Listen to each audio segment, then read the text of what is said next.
Selamat pagi sebelumnya teman-teman semua ya. Kita pagi ini akan ada kelas bersama gitu ya secara online bersama Karir Syarif gitu ya dengan tema arsitektur berkelanjutan di tengah sejuta keinginan manusia. Em, Mungkin sedikit perkenalan dulu kali ya. Jadi nama saya Jocelyn gitu. Saya akan membuka untuk kegiatan hari ini.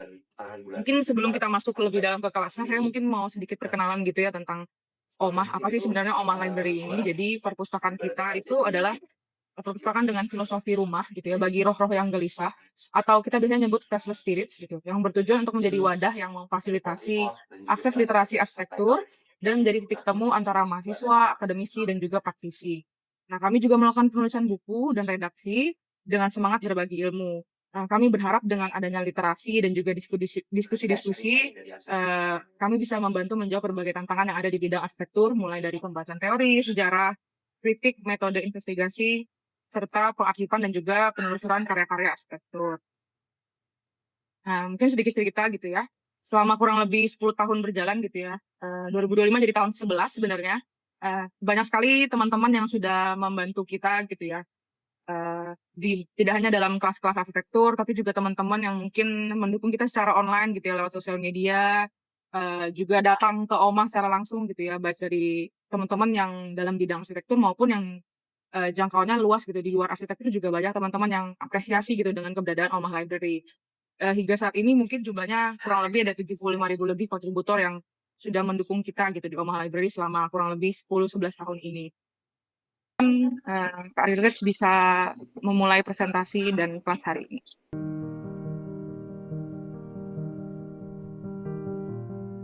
Oke, hari ini terima kasih teman-teman untuk kedatangannya. Saya akan berbagi yang to the point aja gitu ya tentang bagaimana arsitektur berkelanjutan di tengah sejuta keinginan manusia. Eh, Sungguh tidak bisa diduga dan tidak disangka gitu ya kita bisa bertemu di sini. Hmm, Premis dasarnya ya sebenarnya begitu banyak naratif soal arsitektur Indonesia gitu ya. Kita memilih topik arsitektur berkelanjutan itu supaya ada titik strategis yang kita kira bisa eh, punya intensi yang nggak cuma soal manusia tetapi juga soal site gitu ya, soal projects gitu yang lebih substantif gitu ya. Nah, hal itu digawangi oleh John Lang sebenarnya waktu dia bikin Creating Architecture Theory, Our Own Inspiration gitu ya. Di dalam architecture theory dibagi dua hal ya. Pertama, do we want to be self-centric as an architect, have our own ego, atau mau kita mau masuk ke projects gitu. They have their own substance gitu ya. Karena begitu banyak project pasti hasilnya juga harusnya itu begitu banyak keunikan. Meskipun ada benang merah antara arsiteknya, tetapi ada hal baru lagi untuk bisa dipelajari. Nah, premis itu yang membuat ya dua hal itu yang sangat berbeda ya. Berkelanjutan dengan sejuta ekspektasi manusia. Kita sambil berjalan, saya harap kita juga bisa berdiskusi tentang begitu banyak hal yang apa saja ada gitu ya. Ada banyak diskurs ya. Ini saya kemarin posting di sosial media juga. Yang pertama, misalnya kita bicara soal material gitu ya. Kadang-kadang namanya framing itu terjadi ya. Kayak misalnya saya baru dari Bali gitu ngeliat arsitektur bambu di sana. Banyak orang bilang per meter persegi berapa sih? Saya tanya, statementnya dari 15 juta per meter gitu. Jadi yang kedua gitu ya, itu soal bambu. Ya paling gampang di ujungnya gitu ya, ada material fiber, paling gampang dijual adalah bata yang ada di sekitar kita. Batu bata ditumpuk-tumpuk. Kita bicara soal dengan biaya berapa gitu ya. Nah, eh, bata yang paling frugal yang saya ketahuin ya, yang ada di Yogyakarta, biasa di Sleman dan sebagainya gitu ya, itu harganya 300 perak sampai 450 perak. Tetapi bisa sampai very sophisticated 3.000 sampai 5.000 rupiah per pieces gitu ya. Jadi kita bicara per pieces. Nah, yang strategik adalah begitu kita bicara soal project sebenarnya. Karena arsitektur itu nggak pernah lepas dari apa yang namanya project. Project itu ada tiga hal. Costing, soal waktu, dan soal aesthetic quality. Nah, disitulah bisa beda itu kita sebagai seorang arsitek harus hati-hati pada memikirkan soal narasi gitu. Di ranah mana itu kita kita berjuang. Makanya ada project description di dalam case studies. Nah, saya mulai ya pemaparannya. Nah, bergelimangan ke beberapa hal itu, ini saya mulai nih ya. Saya tulis dengan bahasa Inggris karena lebih cepat, karena strukturnya itu lebih efisien gitu ya. Pertama itu ya, ini proses ini seperti proses kita bergelung dengan kehidupan arsitektural. Ini seperti melihat pohon dengan ranting dan akarnya. Kemarin Mas Vincent kesini dan berbagi tentang riset yang dilakukan oleh Abai katanya dia. Katanya setelah dia mendevelop begitu banyak riset tentang pattern fraktal dan sebagainya, yang dilihat bahwa secara statistik bentuk-bentuk itu menyerupai bentuk pohon gitu ya. Ya saya lanjutkan dari sana ya. Jadi pohon, akar, ranting karena sudah mengulang-ulang hal yang makin konsisten. Yang menariknya satu daun dengan satu daun memang ada kesamaan, tapi tidak pernah sama. Nah, saya langsung masuk ke dalam statement yang saya tulis ini. Architecture itu dilapisi atau is layered by the two different way of thinking theoretically. The first one is all about normative. Normative itu what the designer want to say, sederhananya. Saya, ego saya gitu. Basically it's all about his or her ego that they want to state their presence. Nah, ini jadi masalah sebenarnya kalau misalnya nggak diposisikan dengan baik. That is why itu banyak komplikasi terjadi gitu regarding the seen and unseen. And John Lang bilang, salah satu cara lain ditawarkan adalah another way to see the design that is to substance, untuk mensubstansikan diri gitu ya, untuk mensubstansikan project. And the substance I think is the core of the more inclusive design. Inklusif itu lebih melebar ya, which means strategically seems to work in a plural ecosystem like what we practice in Indonesia. Yang paling simpel gini ya, ada cerita soal Barack Obama. Dia bilang ini banyak terinspirasi dari pasar lokal di kita. Dan itu pun cerita dari Rem Koolhaas. Begitu dia bicara soal apa praktis dia bilang Indonesia has a very huge inspiration to me. So I think ini yang kita bilang itu yang di sini adalah the plural ecosystem. Is inspired what's happening to the set and society. Nah, oleh karena itu saya coba pisahkan antara the man and the ecology. And the simpler to simplify the man and the ecology. The man itu ibaratnya itu adalah program, dan ekologi itu adalah site-nya. And kuncinya saya pikir itu adalah kita harus berpikir lebih kritis tentang attitude to reduce the impact of the amount used resources. Jadi resource-nya harus serendah mungkin, tetapi impact dari mereduksi resources harus setinggi mungkin. Improving the apa sih quality of performance-nya, thermal comfort, program efisiensi, meaning costing harus rendah banget gitu ya. Nah, habis itu sama influence impact di society-nya itu apa? Of course it's very complex ya ngeliat kayak gitu ya, karena ada plus pasti ada minus. Tetapi dari ketiga itu ya, jadi tiga levels of thermal comfort, program efficiency, dan society, kita tahu bahwa okay, this is a plural ecosystem yang driven by the ego. Dan arsitek harus menempatkan diri, okay, projects itu di luar egonya gitu ya. Saya lanjut ke slide kedua. Total ada sekitar 12 ya, 12 poin, 12 bab yang kita akan jalan ini ya. Nah, nomor 2 ya, the 7 ways to understand sustainability in hands-on, rigid and critical framework gitu ya. Sebenarnya mulai dari sebuah pemahaman apa kita siap untuk membongkar intinya gitu ya, with the strong roots and positionings. Strong roots meaning adalah understanding kita yang utama, jadi akar yang kuat, memahami secara lisan, tulisan, komprehensif, membaca buku begitu banyak, adalah tujuannya adalah untuk membongkar begitu kita menghadapi sebuah project. Start with the question ask why. Nah, ask why ini menjadi penting di ranah kita praktek itu, karena begitu kita tanya kenapa ya Pak, kenapa ya klien, atau kenapa ya peraturan itu seperti ini, kenapa ya bangunan itu menghadap ke sini, itu menjadi satu hal yang penting. Nah, ada dua attitude yang penting di dalam membedah ini. Saya berikan ini frameworknya langsung, to the point. Pertanyaan kenapa seperti ini adalah saya belajar di Foster and Partners gitu di Inggris bahwa 7 hal ini di tahap global ini satu hal yang kita harus assess di setiap project.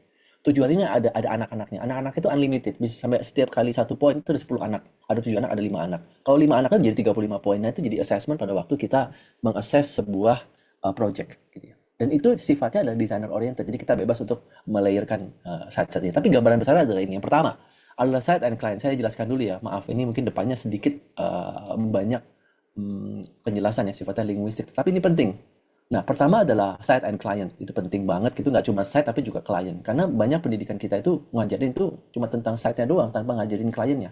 Bagaimana handle the client, bagaimana psikologi of client. Itu tentang left and right. Left identik dengan sifat rasional, right identik dengan creativity. And the heart, of course, to say I'm sorry, to say are you good, to have to say what's done and do, so gitu. It's gonna be important. Dan pada akhirnya itu akan questioning the paradigm.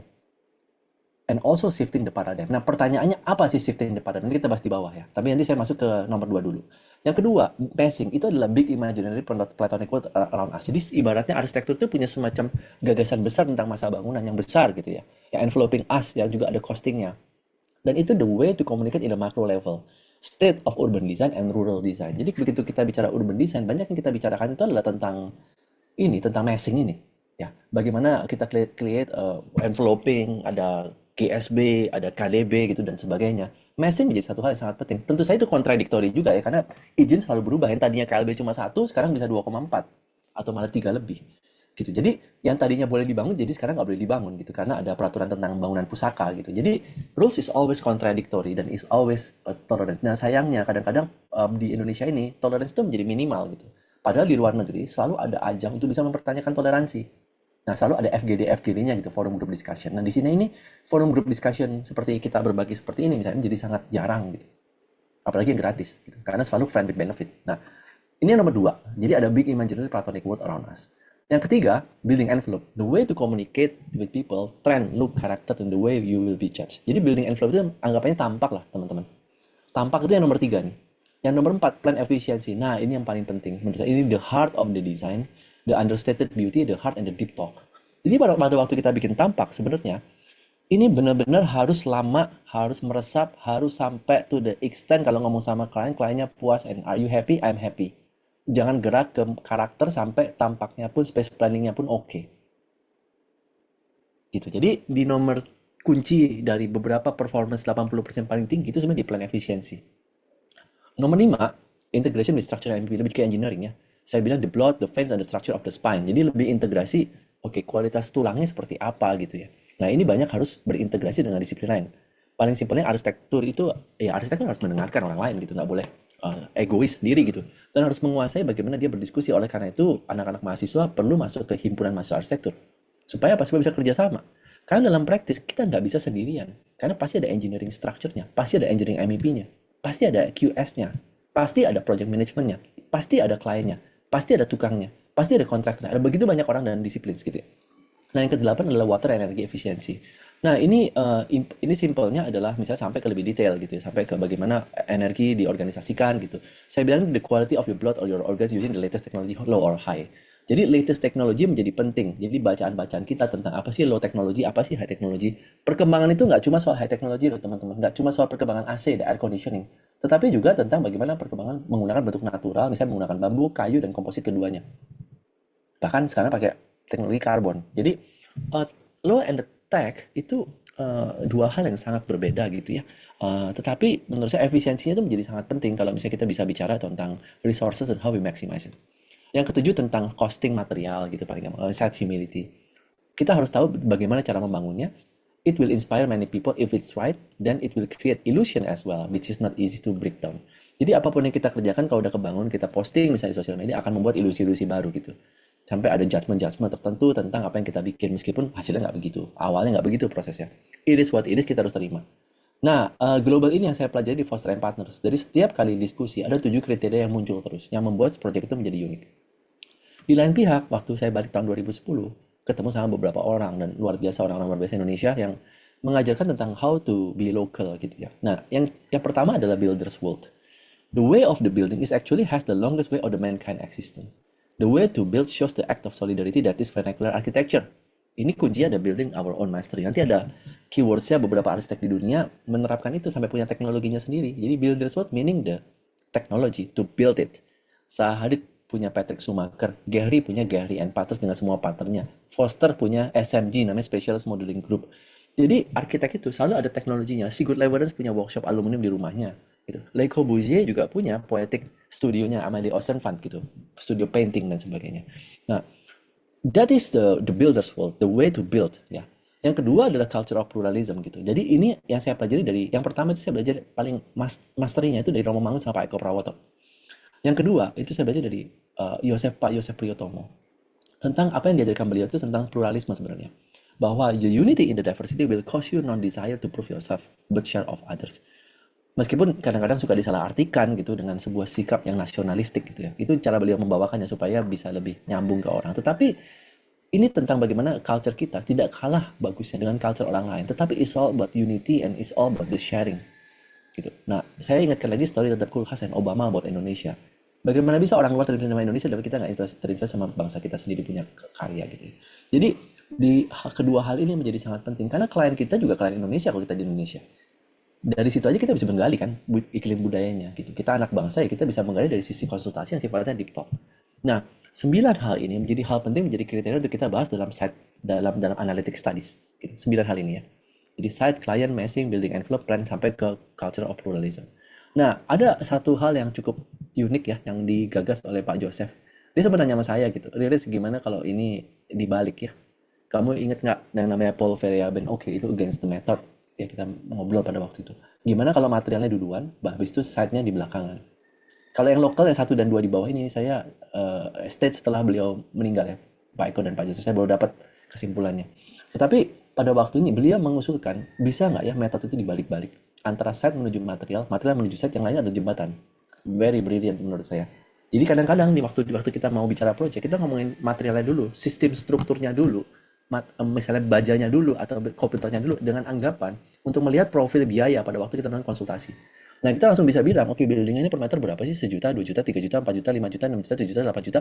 Atau kita bicara buildingnya 6 juta per meter, tapi di branding kayak 25 juta atau 15 juta per meter. Nah, apa sih yang sedang diperjuangkan sih? Kita sedang membongkar gitu ya sebenarnya.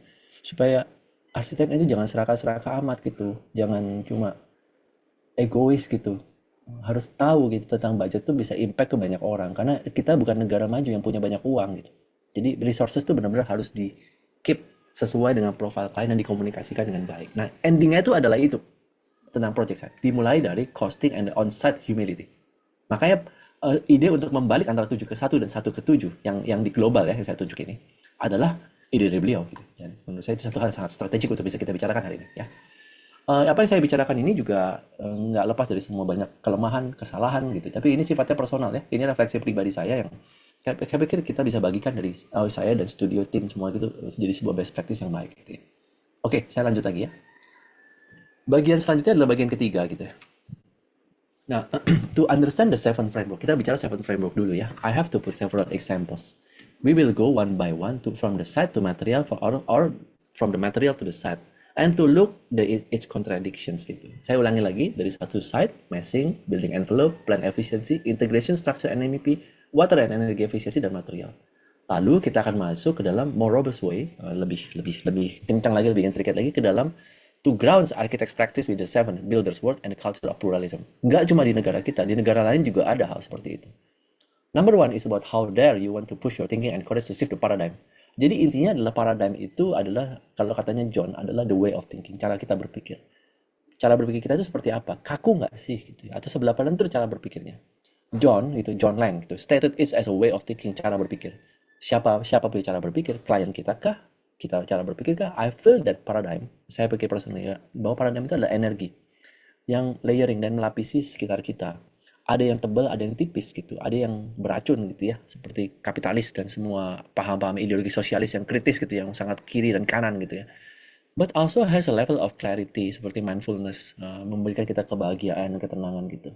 Ada juga debu dan abu gitu ya, dan kabut gitu ya, dan menurut saya dilema itu adalah human history gitu yang pasti nggak pernah clear. Jadi kita untuk melihat material ini gitu, kita harus baca juga layers of the history juga gitu. Nah, setelah ini akan menjadi semakin tebal layer of history-nya. Saya akan coba kupas satu-satu ya, this kind of paradigm. I think that paradigm is more important than that history. The way that we understand paradigm, kita bisa tahu layer-layer ideologinya di dalamnya. Nggak cuma tentang layer of facts gitu ya. Nah, number one yang kita bicara oleh site and client is very damn important. Site and client. Karena client human has their own history. Ini semua tentang memposisikan diri. Dan tentang site dan client itu mungkin ongkosnya itu cuma 20% waktu proses perancangan. Tapi bisa impact sampai 80%. Cerita Dionysus dan Apollo, cerita Chris Abel gitu, dalam building teknologi yang proses tentang Gehry gitu, diibaratkan dengan Dionysus ya, orang yang suka dewa mabuk-mabukan, God of Pleasure, dan Apollo, God of Life misalnya gitu, dengan bentuk yang lebih Foster dengan bentuk yang lebih platonik gitu. Dan dia bilang bahwa keduanya ini sama-sama bagus gitu, cuma orang salah mispersepsi. Keduanya sama-sama punya green technology yang baik gitu. Nah, tapi ada yang beda dari culture-nya. Yang satu culture dari Inggris, satu culture dari Amerika. Amerika sifatnya top down, Inggris sifatnya bottom up. Itu beda partisipasinya. Inggris biasanya partisipatif, Amerika biasanya top down, seperti artis, seperti sculptor.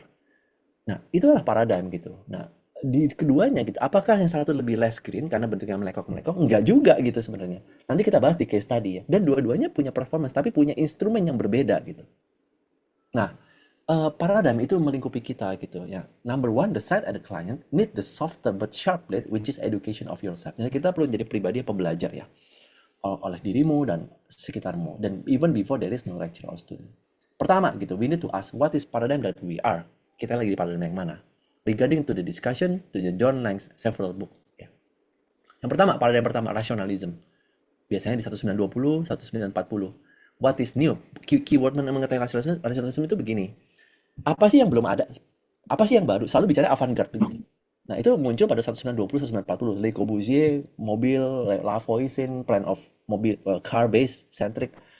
Di tahun 1940 juga sama gitu ya. Ada pergantian juga setelah perang gitu. Ada mazhab yang baru gitu. Ataupun neo rasionalisme tahun 1970 setelah dikerjain Jane Jacobs, arsitek, supaya lebih inklusif, muncullah Foster and Partners dan Richard Rogers dan Renzo Piano untuk membuat apa keywordsnya adalah Pompidou building in the terms of paradigm. Nah, paradigm ini selalu naik dan turun gitu dari 1990 sampai 90. Nah, empiricism keywordnya adalah what's been working, apa sih yang sudah pernah ada, bukan tradisi ya, tapi apa sih yang sudah pernah ada gitu. Dia nggak mempertanyakan sesuatu yang baru, apa sih yang sudah berjalan gitu ya.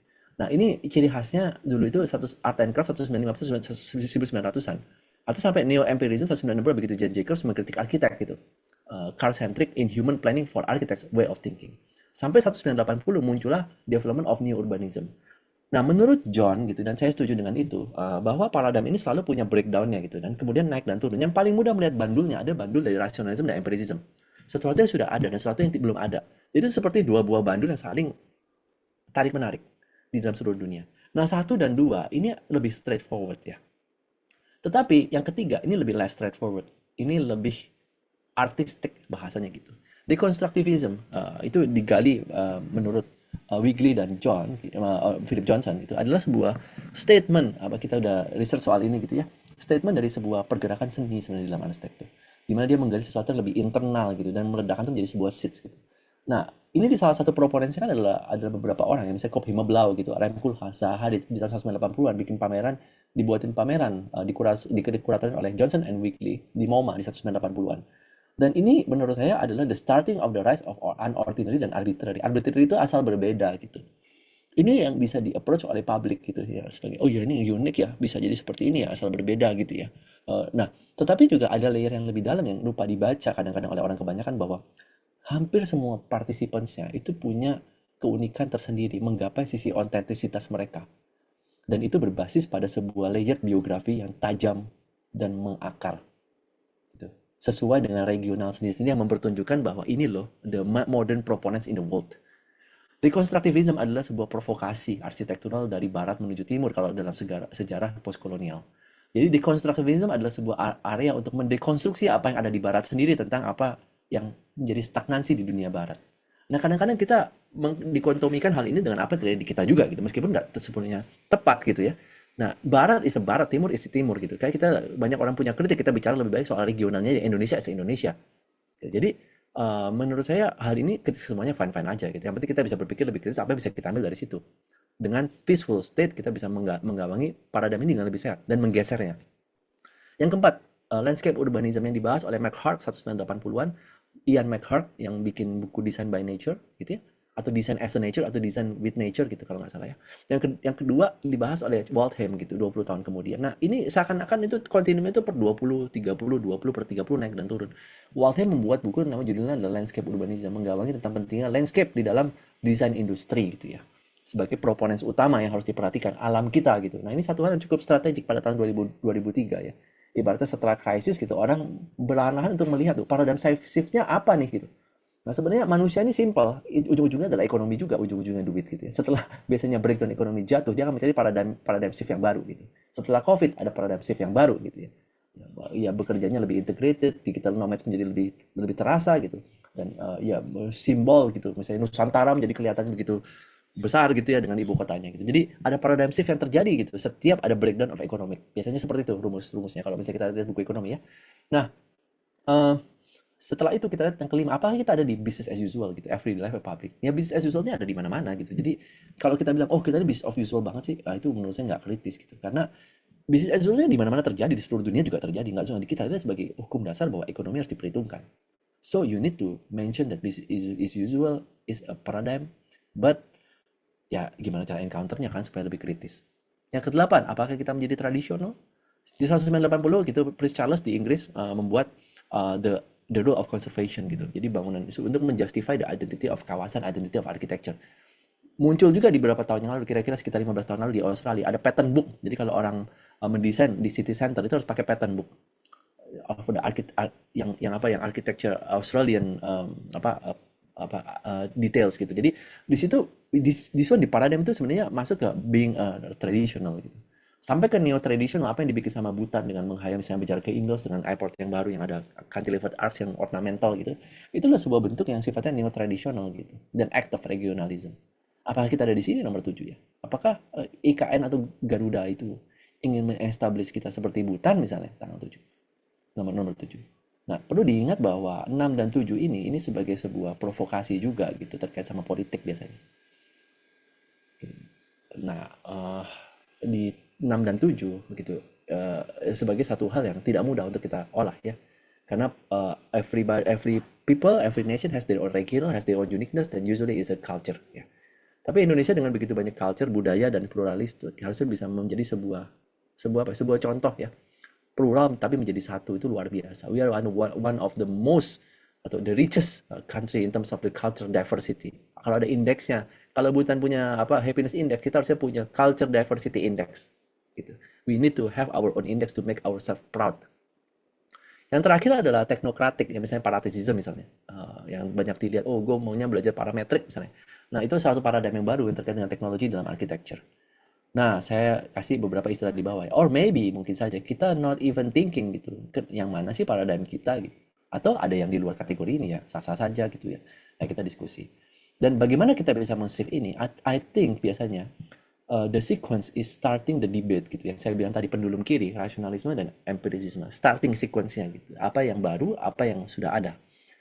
Biasanya itu di base dari on romanticizing gitu, the tradisional gitu. Jadi grounds-nya, roots-nya itu di tradisional dalam daily proponents daily kebiasaan kita dalam praktis business usual is like shadowing every actors gitu ya kita harus acknowledge itu dan ada juga nanti lompatan-lompatan keluarnya yang lebih lebih jadi sinarnya gitu ya such as ecological substance jadi substantifnya ya ataupun lebih ke deconstructivism yang lebih normatif ecological lebih substantif deconstructivism lebih normatif yang you have your own deconstructivism movement gitu and even the warrior of tradition more provocative or human centric or even is symbolistic gitu ya even to create more robots gitu parametrism gitu ya. Yang sekarang pakai AI nanti lambat laun parametrism pasti pakai AI gitu. Jadi kita mau ke arah yang mana nih para pendulum kita waktu kita berpikir gitu ya. Nah kita ini masih dalam proses perjalanan pertama ya teman-teman jadi bear with me jadi kita untuk yang baru datang kita tadi ngebahas tentang beberapa poin ya dari layer pertama saya coba sebuah mandala pohon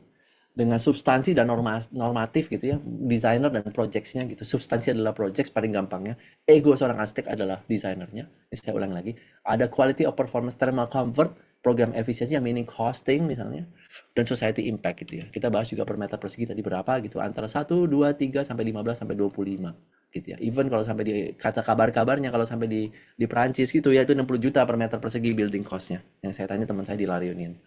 Nah, ini ada 7 tahap dan 2 tahap lokal, 7 tahap global gitu ya. Nah, kita bahas lagi. Nah, akhirnya kita berbicara soal paradigm tadi yang a bit of human history sama tensions yang terjadi di tengah-tengahnya. Oke, kita lanjut ya ke poin nomor 5. Nah, inti dasarnya sebenarnya dari relationship menurut saya itu tergantung konsep phase atau keterbangunan phase atau gambar kerja atau sampai keterbangunan. Nah, biasanya informasi gambar kerja is very classified, apalagi set supervision, biasanya dalam bentuk buku misalnya, supervision itu. Jadi dalam pengalaman-pengalaman aktornya. Yang tapi konseptual biasanya sangat well known, published gitu. Nah, mereka itu strategically, saya fokus ke konseptual dulu. Di concept phase, the meshing, building envelope, dan more detailed segment has relation with costing. Saran saya, kita harus pakai helicopter view, global understanding, and act locality by providing more affordable method. This is the magic diagram ya, untuk control your performance in the project ya. Tentang ekonomi pada waktu kita bicara project pertama. Kita jangan bicara project duluan dalam aspek kualitas yang lain kalau ekonominya nggak dapat dulu. Karena project pasti nggak akan bisa terbangun. Nah, you know the project component consists of satu cost, biaya, quality, mutu, dan time waktu spend. Dan ini tentang costing of the project. Apa sih yang dijelaskan di sini ya? Kalau kita membicarakan building form and orientation, cost kita itu rendah banget. Passive elements yang saya bilang passive elements itu ada di sini nih yang ini di building envelope gitu ya jadi ini tuh ibaratnya building envelope-nya gitu ya yang saya garis di bawah ini maaf ya building form and orientations gitu ya adalah masa gitu ya passive elements itu building envelope atau kulit bangunan dan active system MEP ada di paling depan kalau kita fokus langsung ke MEP kita mau pakai solar panel kak kita mau pakai banyak teknologi yang sophisticated wow ini biaya udah pasti bloat nah caranya kita nge-tackle biaya biasanya kita selalu fokus ke atas ini dan active systemnya standar dulu karena gampang bisa buat di-upgrade. Baru setelah konsep beres pada pengembangan desain, we state the budget. Baru bisa masuk ke active system. Nah dari situ 1, 2, dan 3 gitu yang kita bicarakan ini ya, site client massing sampai building envelope, ini sudah ke-tackle semua. Gitu. Yang ketiga ini selesai gitu. Jadi budgetnya udah kita punya attitude yang bagus. Oke, berarti kita harus fokus ke atas ya. Semakin kita bisa fokus melihat smashing yang sederhana, utara, selatan, barat, timur, kita hindari daerah yang akan menjadi makin sustainable dengan biaya yang sangat rendah. Jadi kita tinggal bicarakan goalnya aja. Dengan mengikuti ini, Anda bisa mendapatkan suhu sampai 25, 28, 30 misalnya. Tetapi kalau pakai active system ya bisa lebih rendah lagi. Pakai AC kan bisa lebih rendah. Tetapi kan kalau nggak pakai AC, costingnya rendah. Yang tadinya bayar 10 juta tapi cuma bayar 1,5 juta kan bagus banget untuk proposisi kepada klien. Jadi banyak relasi-relasi kita dalam membuat arsitektur berkelanjutan itu nanti pada efek ke klien juga gitu. Tanpa membicarakan hubungan dengan klien, maka ini tidak akan jadi kemana-mana. Ya. Nah, kita bicara soal case studies-nya langsung ya. So far ada pertanyaan teman-teman semua? Kalau ada pertanyaan silakan ya. Salam hormat untuk semuanya yang baru datang juga. Take it easy, kita nggak sedang kerja atau apa, kita lagi meluangkan waktu untuk berdiskusi bersama gitu ya. Kalau ada pertanyaan silakan di laman komentar, saya akan bahas satu-satu ya. Iya, oke. Silakan. Jadi tadi ya ini berhubungan sama yang poin 5 tentang reduction in energy consumption. Tapi saya izin menambahkan karena saya sedikit belajar tentang bangunan hijau gitu. Dan di dalam bangunan hijau di GBCI misalnya itu dipelajari bahwa kita harus memahami yang namanya integrated design process team from day one. Maksudnya kita melibatkan banyak-banyak profesional di multidisiplin ini dari awal master planning sampai operationnya, dan terbukti di dalam desainnya itu ada potensial to add value-nya juga, dan juga menurunkan additional cost to design karena semakin sedikit misalnya revisi dari konstruksi operasional yang kemudian bisa menurunkan value dari bangunan tersebut gitu Pak. Clear, bener banget. Jadi beberapa kasus di dalam praktis di luar negeri juga. Kita bicara luar negeri as a best practice dulu ya. Itu melibatkan structure engineer sampai ke building regulator itu sampai di depan. Tapi itu semua membutuhkan biaya, teman-teman. Kalau kita bicara soal sebagian besar fee profile kita, apakah bisa nyampe? Apakah untuk anak-anak mahasiswa, apakah punya kesempatan untuk diskusi sama structure engineer? Kan enggak, gitu ya.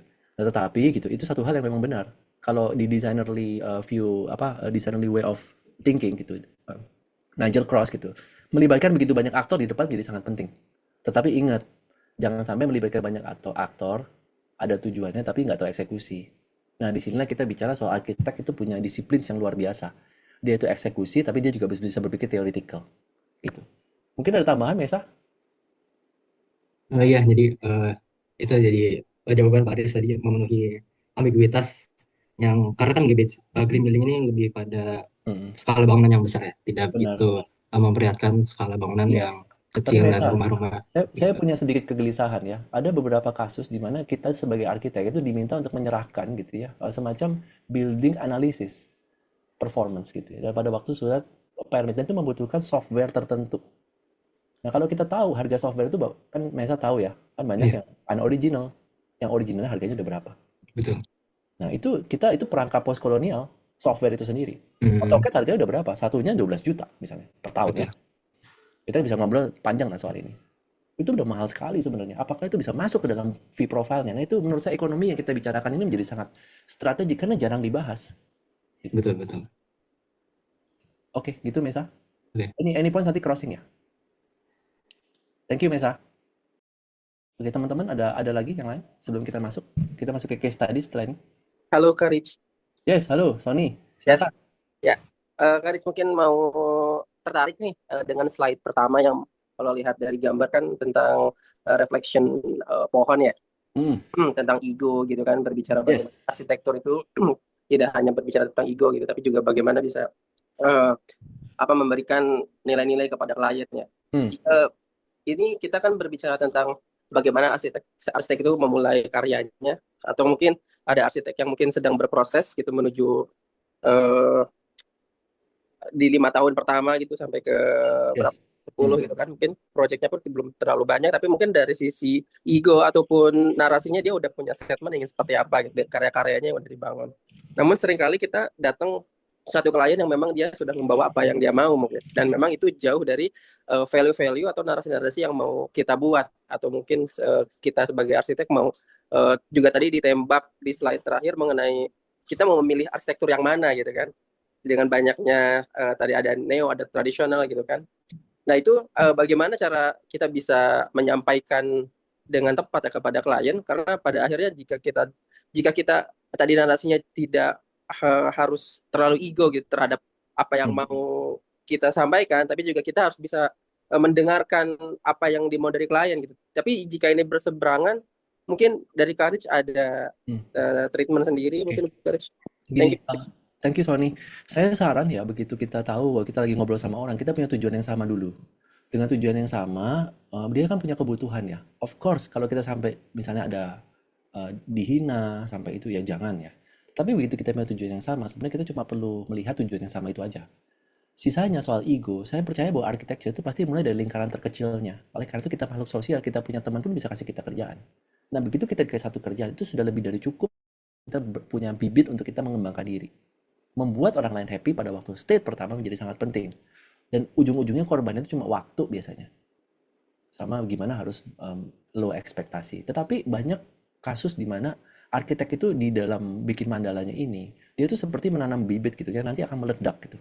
Nah harus terus percaya bahwa bibitnya itu pasti meledak, karena tinggal umur. Kami meriset ya di Oma Library ya, arsitek-arsitek yang umurnya 40, itu sudah punya establishment lebih baik dibanding umur 30, malah even 20. Kami di Oma Library tidak merekomendasikan anak-anak sebelum umur 30 untuk buka biro dulu. Karena akan banyak sekali elemen di luar dirinya yang untuk men-challenge dirinya dan dia belum siap, nanti akan kehilangan circle. Begitu kehilangan lingkaran, begitu dengan pertemanan, begitu kehilangan kekecewaan gara-gara arsitektur dibuatnya, itu menjadi trauma bagi sang arsitek juga gitu. Kasihan gitu sebenarnya. Saya nggak bilang arsitek as a legal profession ya, saya bilang mungkin sebagai desainer lah paling aman ya. Nah, kita ini kan juga tahu sama tahu ya definisi apa yang kita sedang bicarakan. Nah disitulah mungkin deep talk, kemampuan untuk mendengarkan, kemampuan untuk kitanya sehat, mindfulness, itu menjadi penting dengan ekspektasi yang rendah. Nah ekspektasi yang rendah itu ditandai biasanya dengan misalnya fee yang bersahabat gitu. Atau menanyakan dulu, Pak, Bapak punya budget berapa? Nanti you work around with it. Nah, saya sambung dengan pertanyaan Mas Red Safitra. Biasanya gitu ya, memang untuk mengirit budget software ini dengan sketsa, Mas. Dan Photoshop itu murah, Mas. Photoshop itu harganya kalau nggak salah cuma 400.000 dapat 2 license. Tapi bisa dapat InDesign dan sebagaimana sekarang itu. Jadi, oke, kita mulai dengan itu dulu, habis itu kita mulai dengan sketsa, habis itu dapat DP. Jadi sketsa-sketsa itu menjadi sangat penting dan kita itu bangsa yang punya handcraft yang tinggi dan kita sketsa itu bisa dilatih. Jadi ada kalanya kita tuh kayak balik ke zaman 1850 sampai 1900 gitu, sampai zamannya art and craft movement gitu. Yang kita nggak ada resources, apa aja yang bisa kita lakukan, baru setelah konsep disetujuin, kita masuk pakai misalnya yang light aja gitu. Kan harganya nggak mahal kalau yang light. Yang cuma bisa CAD aja gitu, cuma bisa buat menstandarisasikan. Bahkan even gambar kerja juga bisa dibikin pakai, maaf ya, Google SketchUp. Yang harganya kira-kira 6 juta kalau nggak salah ya per tahun. Gitu. Kita nggak usah ngomongin pakai rendering yang sophisticated lah, kita bicara pakai SketchUp aja juga bisa. Dana pun juga bisa dibikin pakai SketchUp atau Rhino yang harganya kira-kira sampai seumur hidup kalau nggak salah 6,5 juta. Jadi itu dulu yang kita bicarakan, profil-profil. Jangan kita bicara soal being a technocratic atau punya mental robot gitu yang membicarakan software tanpa tahu impact-nya apa buat your own gitu. Bukan buat ekosistem ya, ekosistemnya dikuasai sama industri pasti orang mereka yang punya license-nya gitu. Tapi maksud saya itu dulu. Jadi Mas Sony mungkin the quality of the interpersonal jadi penting ya Mas Sony untuk bisa knowing your ego. Harusnya itu diajarkan di kampus ya Mas Sony, psikologi dalam arsitektur atau bagaimana menghadapi klien sebelum masuk ke proyek. Jadi banyak diajakin ngobrol. Siapa aku, siapa kamu, siapa mereka gitu. Sampai bikin questionnaire untuk memahami orang gitu. Silakan Mas Sony, ada tanggapan? Thank you, Courage. Oke. Nanti kalau ada yang lain silakan ya. Satu lagi, habis itu saya lanjut ke slide nomor 6, masih ada 12 loh soalnya. Kak Riris, Alvira, saya lanjutin satu lagi ya. Sebelum saya lanjutin, kita bisa baik lagi. Dalam slide nomor 5. Bentar, nomor 5 itu yang mana ya? Nomor 5 ya. Bapak menyoroti pentingnya hubungan antara bentuk bangunan, building form, dan orientasi. Bagaimana Bapak menyemai kompromi desain, misalnya ketika klien melihat STK berlawan dengan oh enggak, begini, paling gampang yin and yang. Jangan pernah mikir bahwa setiap orang itu berlawanan sama kita. Pada akhirnya tujuan ini sama kok, mereka pengen karirnya terbangun. Nah, ketika kalian menginginkan estetika berlawanan dengan bentuk yang paling optimal untuk efisiensi energi, ada banyak channelnya, Dek. Misalnya gini, kita tahu ya, ini rumus dasarnya ya, bahwa bangunan yang paling optimal di kita itu bangunan menghadap ke utara selatan gitu. Tahu-tahu si arsitek pengen ngadep ke barat timur, misalnya gitu ya. Nah, gimana caranya? Padahal ini dia nggak mau nih ke sini. Dia bilang ini ada view bagus mas, aku mau pengen lihat ke sini. Loh gimana? Gampang menurut saya. Kalau kita tahu diagram ini, kita tackle di building envelope-nya. Building envelope-nya, Dek, bentuknya gini. Maaf ya. Jadi mulai dengan skala yang lebih kecil. Jadi masanya menghadap ke barat, ke sisi barat timur, mengikuti klien, misalnya udah di nego nggak bisa ya. Tetapi selalu building yang skala yang lebih kecilnya menghadap ke arah utara selatan. Jadi fin-nya ngadepnya begitu. Itu nggak terlalu susah kan? Tinggal tahu, oh ya kita lagi perang di mana nih? Kalau di sini kita nggak bisa menang, oh di sini kita bisa menang nggak nih sama sini ya? Atau sini kita bisa menang nggak? Sorry, yang bawahnya kita bisa menang nggak ya? Nah selalu ada yang bisa dimenangkan, sampai ke detail sendiri pun masih bisa. Kita coba hilang. Misalnya kok sampai kita bilang, oh harus pakai AC. Ya coba ditawarkan, pakai fan bisa nggak sih Pak? Fan harganya 1/10-nya nih. Kualitas wattage-nya juga 1/10-nya, jadi bisa lebih irit Pak. Ya akhirnya membantu kan, jadi nggak sepanjang hari pakai fan. Jadi battling being an architect sometimes is about the bridge ya, being a good bridge. And are you being trusted by the client, or your solution is being solved nggak by the client? Kadang-kadang being accepted nggak gitu. Kadang-kadang masalahnya cuma komunikasi, kadang-kadang. Tapi banyak masalahnya juga pemahaman. Makanya kelas ini kan dipakai untuk kita tuh sambil ngobrol bareng gitu. Nah ini what if kalau misalnya ini dia nggak mau ya yang gini, gitu. Jadi merah-merah ini jadi kayak kecil-kecil gitu. Alvira, ini kebayang nggak? Ini satu contoh ya, masih banyak contoh banget yang lain. Silakan Alvira, kalau mau open mic juga boleh. Saya lanjut ya. Metode khususnya ngobrol banyak. Portfolio jadi penting, metode khususnya. Jadi kita publish portfolio yang mewakili sustainability yang kita mau, keunikan yang kita mau, tektonika diagram yang kita mau, supaya dia tuh orang-orang yang datang ke kita sudah punya precondition. Nah itu biasanya itu lebih long term. Yang lebih short term harus ngobrol langsung dan telepon. Jadi jangan pernah pakai WA ya kalau ngobrol sama klien, harus telepon. Itu ada banyak hal yang bisa diselesaikan tidak dengan WA, tidak dengan posting-postingan, tidak dengan DM-an, tapi dengan ngobrol langsung. Semuanya manusia biasa. Gitu ya. Saya lanjut lagi ya teman-teman. Alvira, nanti kalau misalnya ada tambahan kasih tahu ya, kalau nggak kasih di dalam tulisan. So teman-teman kalau ada pertanyaan juga bisa ditulis saya sambil jalan sambil running, karena waktu juga terbatas, teman-teman juga ada kegiatan lain gitu ya. Saya bisa lanjut ya. Next ya, saya masuk lagi. Ini satu bangunan ya, namanya Sainsbury Center yang didesain oleh Foster & Partners. Sebagai contoh kita, bangunannya ada di dekat London. Iklimnya dingin gitu ya, udaranya kering gitu ya. Nah, saya pikir the first to understand the climate. The northern and southern has a different climate than us gitu. Jadi kita di ekuator ya. They seek the sunlight, dia mau dapat cahaya matahari, dan we shelter sunlight. Kalau kita itu shelter sunlight. Jadi kalau kita itu ada bangunan kayak gini, ya atasnya ya kalau bisa kecil aja dibukanya gitu buat udara misalnya Bernoulli effect. Hal-hal seperti itu jadi satu basic yang baik. We need to protect our building and people from the sun while creating cool climate with shadow. Jadi ibaratnya ini tuh kalau di kita itu beda gitu. Kita nggak botak-botak bangunannya, tapi lebih kayak deep cantilevered gitu, deep terracing, deep fenestrations gitu, yang seperti itu. Nah, di Sainsbury ini bangunan itu botak menghadap ke arah mencong dikit ya, utara ada sama nih ini tenggara ya, tenggara. Jadi kalau dilihat matahari itu kan dari sini terbitnya ya, timur ke barat gitu. Jadi ini tuh hit yang paling bagus itu sekitar jam 9, jam 10 buat dapetin cahaya matahari. Nah, bangunannya itu ngadep ke sana, sebenarnya simpel gitu. The two considerable the most sustainable building in the world, dan itu adalah Sainsbury Center of Art yang kita bahasin sama 30 St. Mary X. Kita lihat ya dalamnya. Jadi masanya itu ya ini solidnya di sini. Ya, kebukanya di sebelah sini, jadi cahayanya masuk gitu. Oke ya, lanjut. Nah ini dia bangunannya. Simple ya, menghadapnya serong itu ke arah timur, kira-kira jam 9 sampai jam 11 lah ya, apa gitu. Pas masuk ke sini, full glass dengan polycarbonate gitu ya. Pinggir-pinggirnya dipakai untuk MEP store gitu ya, yang lebarnya kira-kira kalau nggak salah itu 2,1. Ketinggiannya pas, di atas bisa diakses supaya bisa diservis, dan tray bisa digantung-gantung. Jadi seperti open plan buat ke satu galeri terbuka. Sainsbury itu kayak Hero atau kayak Indomaret teman-teman. Sainsbury. Jadi dia bikin museum dan dibikinin kayak gini, kayak kotak. Ini another Indomaret gitu dia bilang, tapi buat seni gitu ya. Nah atasnya dalamnya plastik, luarnya itu besi supaya lebih durable. Jadi ini plastik itu di dalamnya kayak gini ya, habis itu disilen gitu. Jadi dalamnya ini plastik nih teman-teman. Dalamnya metal ini plastik, habis itu disilen. Durable, habis itu juga insulasinya bagus karena plastik itu punya insulasi yang sangat baik dan bisa tebal volumenya dan bisa dicetak juga dan murah gitu ya. Jadi murah, bagus, cepat. Bangunan kalau nggak salah nggak nyampe setahun di desain di bangunan ini. Ini proyek-proyek pertama Foster & Partners. So far ada pertanyaan? Oke ya, kita lanjut ya. Saya masuk ke slide setelahnya. Ini St. Mary X, bangunannya yang ini yang bulat, yang di tengah. Saya ulangi lagi. Sungai Thames di bawah gitu ya. Jadi ini bangunannya dapat angin gitu ya, dialiri angin gitu, dan banyak koridor-koridor kecil angin gitu di sini.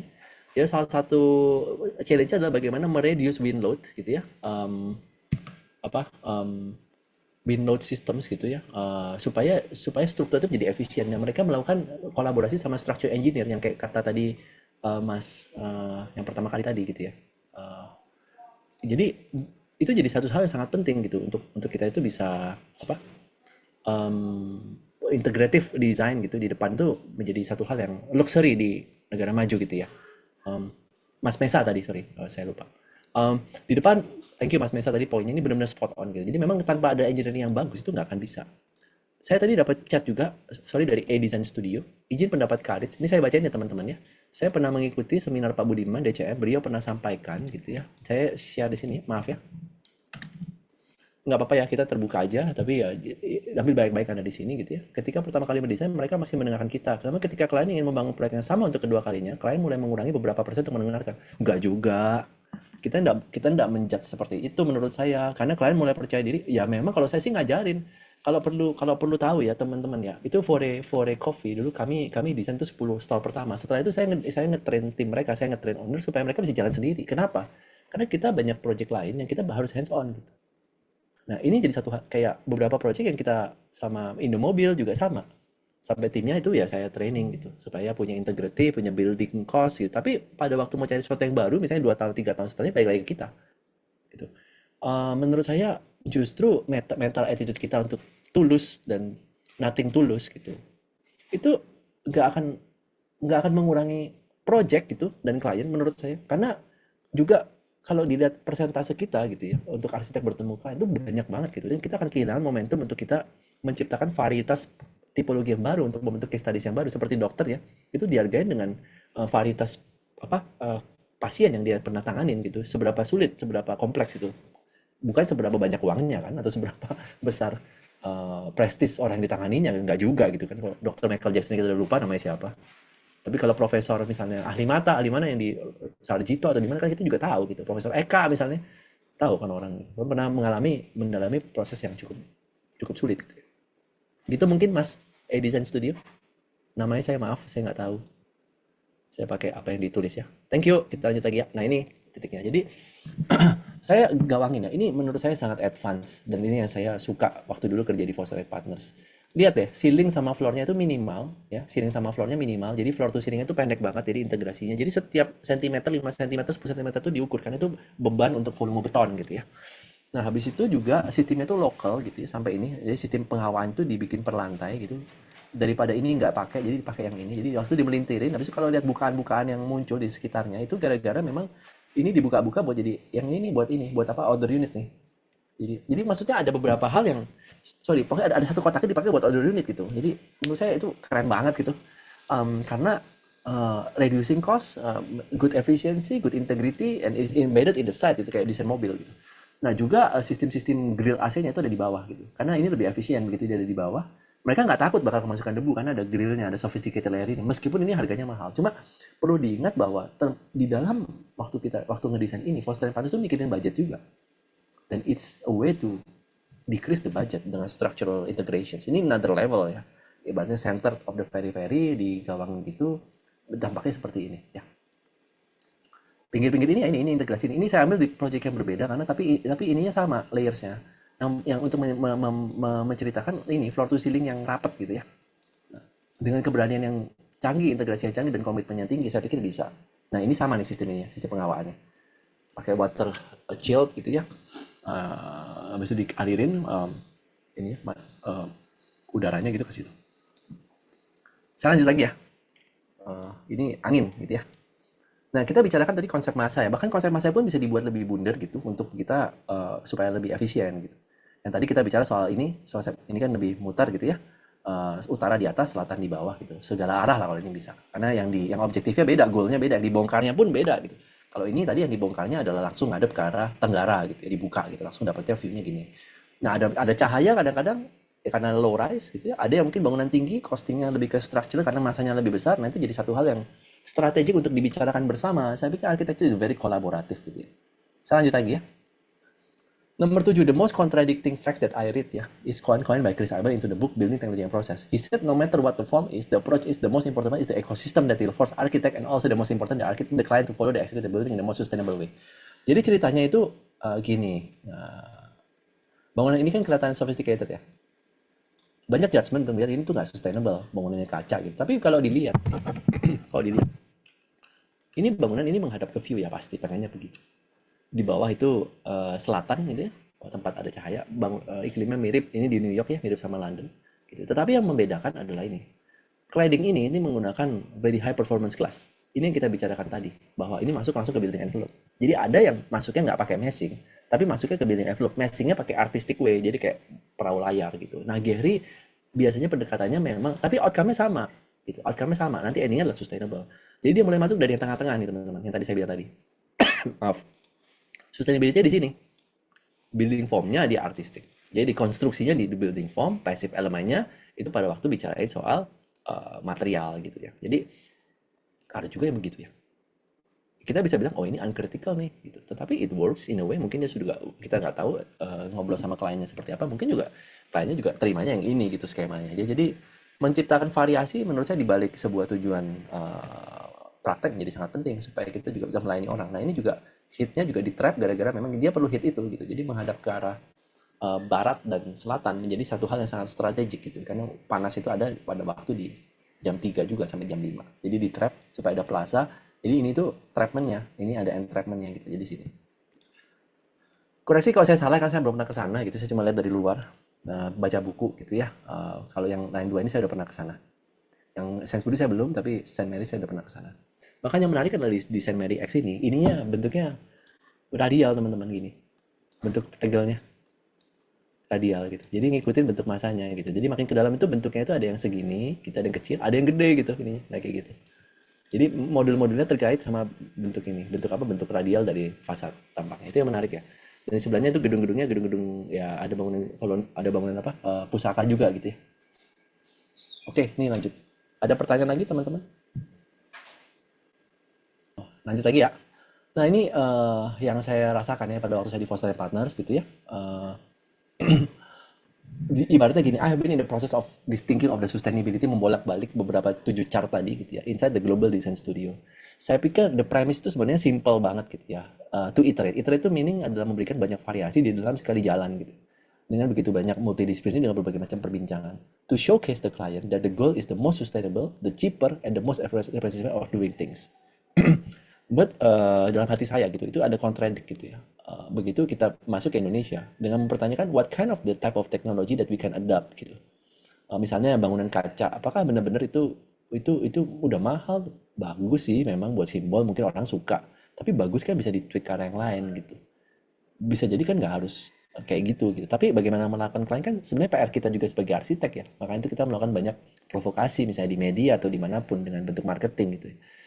Ya pertanyaannya ya itu sebenarnya yang ini. Ini pertanyaan-pertanyaan ya yang sangat dalam ya. Apa yang bisa kita adopsi gitu dan seberapa jauh kita bisa melangkah ya. Can we make it simple? Saya pikir gini, dengan pencarian mereka terhadap matahari, I think they have done their homework. Mereka melakukan banyak pekerjaan rumah mereka by integrating the building into their own budget, their own costing, their own schedule, and project aesthetic context. Jadi ini ya experience saya di tahun 2009. Jadi apa yang kita lihat di sini, bangunan kaca-kaca ini memang cocok dengan mereka yang memang negeri-negeri kuda besi yang memang banyak kaca, industri Glasgow gitu, Illinois gitu ya. Mulai dari membuat industrialisasi proses gitu yang ada di sini, yang bisa kita lihat sekarang sampai terbitnya kaca gitu kebuka. Tapi mereka juga membutuhkan cahaya matahari, thermalnya gitu ya. Dan struktur integrity sampai ke sekarang gitu. Jadi saya pikir mereka sudah melakukan homework mereka gitu ya. Jangan sampai kita bilang, oh this is a bad example. Enggak juga, karena sangat sophisticated gitu, in terms of the costing and budget gitu. Jangan dibandingkan apa yang ada di mereka dengan apa yang ada di kita gitu. Karena kita sendiri punya our own homework sendiri gitu ya.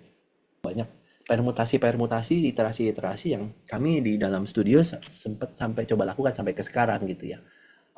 Yang nanti mungkin kalau kita bicara skala yang lebih kecil mungkin saya bisa lakukan gitu ya. Tapi mungkin nggak sekarang. Sekarang coba menyediakan variasinya. Jadi teman-teman bisa melihat bahwa ada bolong-bolong nanti cahaya masuk sampai dicek performance system yang paling kanan ya, itu paling kanan kelihatannya. Nah, akhirnya mencoba itu menjadi satu hal yang penting dan tidak takut salah ya, itu namanya iterations ya. Jangan takut untuk mencoba dan akhirnya dibuat market, dipresentasikan gitu, mana yang disuka dan didiskusikan. Nah, tahu yang mendiskusikan ini adalah orang-orang ya seperti Foster & Partners, Norman Foster, David Nelson, Spencer DeGrey gitu sampai Gerard Evenden. Jadi banyak orang-orang yang high qualified pada waktu diskusi dan critical thinking itu terjadi pada waktu proses dialog dengan klien. Jadi ini ini amunisi anak panah yang disiapkan supaya busur begitu pada waktu rapat itu ada gitu. Busur itu bisa dimainkan gitu ya. Gitu. Jadi ini pengalaman saya sampai ke detail gitu soal cooling effect gitu ya. Appliances mana yang paling besar sih? Appliances 64%, air condition coolingnya 64. Jadi air condition jadi penting gitu.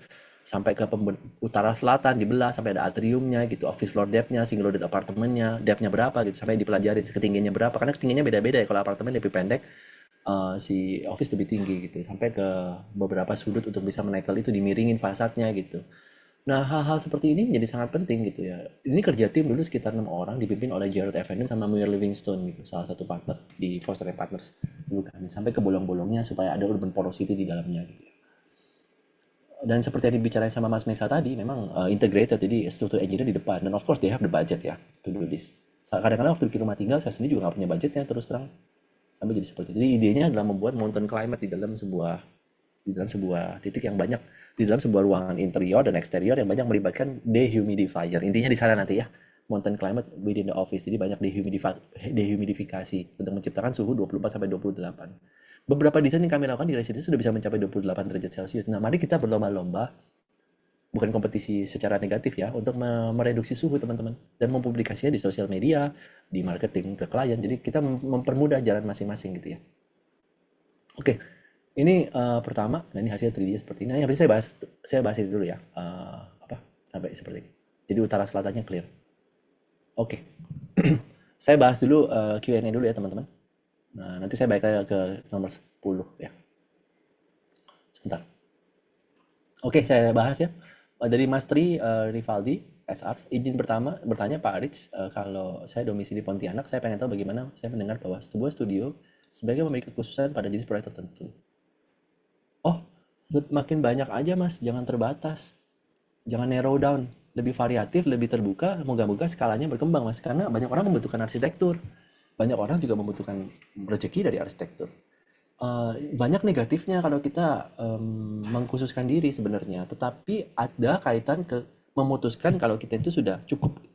Nah, kalau sudah cukup misalnya ada beberapa klientel yang harus bisa, biasanya itu masuk ke demand Mas. Misalnya demandnya terlalu besar, misalnya kayak setahu saya Pak Adi Utomo kan fokusnya ke rumah sakit ya.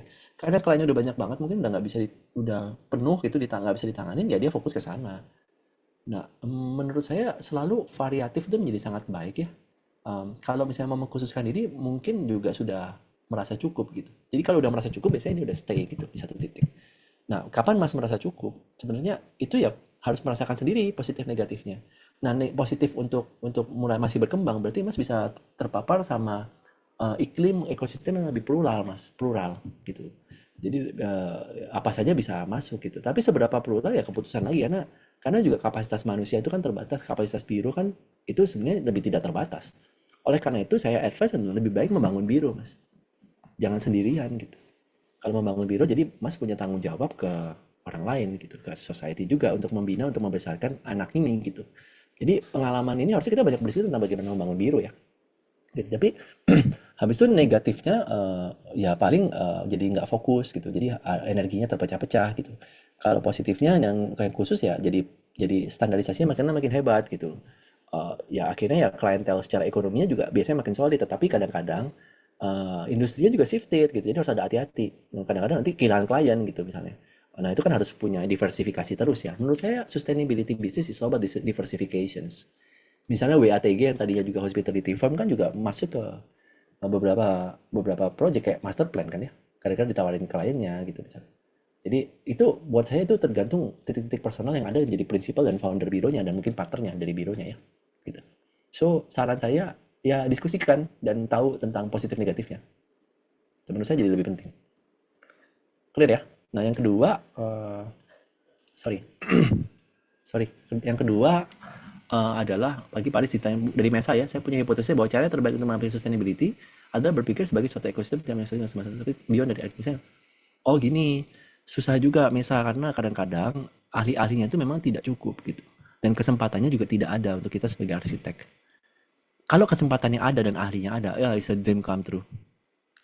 Apalagi kliennya ada ya. Bukan berarti kita kadang-kadang nggak mau, tapi kadang-kadang memang nggak disupport gitu oleh pemerintah, oleh orang lain. Tapi kan masa kan kalau nggak disupport kita diam aja kan, jangan gitu kan. Benar outcome-nya menjadi tidak terduga karena itu substantif design. Nah, substantif itu membuat outcome tidak terduga. Normatif itu sudah bisa diduga. Sebagai outcome yang regeneratif, bangunan hijau, bangunan biofilik. Benar. Jadi kamu punya hipotesis benar.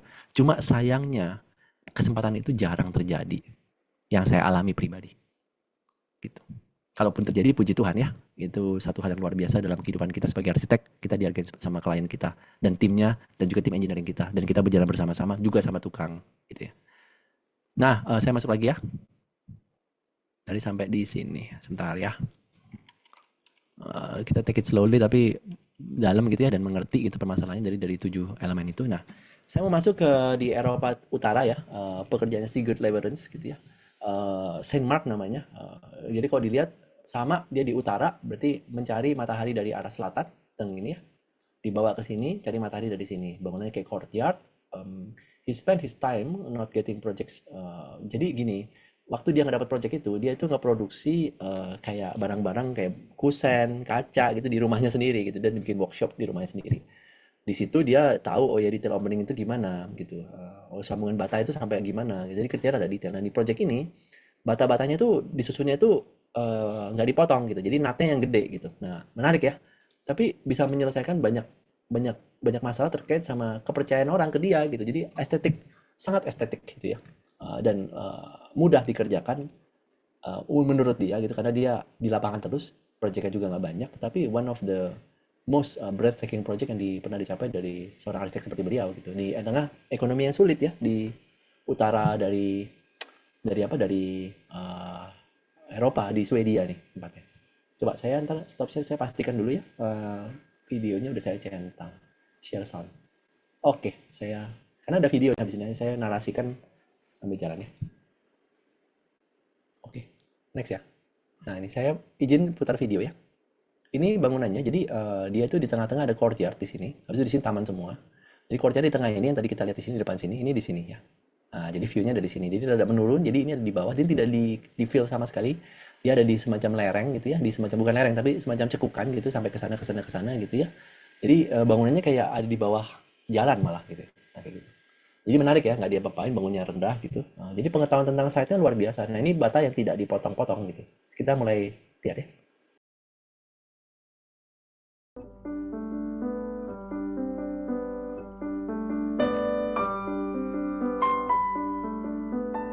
Masuknya 2 akses, satu dari sini, dari selatan. Oh juga kedengeran ya di sini.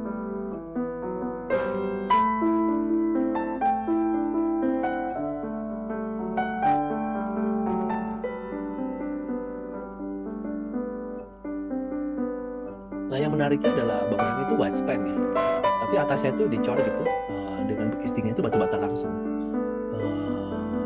Ya luar biasa sih karena nggak ada bajanya jadi langsung konstruksinya dicor langsung bata bertulang. Itu kan art seperti itu. Jadi beliau mendesain sampai ke elemen interiornya, sampai ke lampu dan ini detail kacanya itu kayak cuma kaca flat ditempelnya tanpa adanya bisa dibuka tutup jadi kayak di lem gitu. Sampai ke interiornya gitu di desain.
Talangnya langsung dibuang supaya nggak banyak maintenance ya, bisa talang jadi harus dibuka nggak pakai pipa.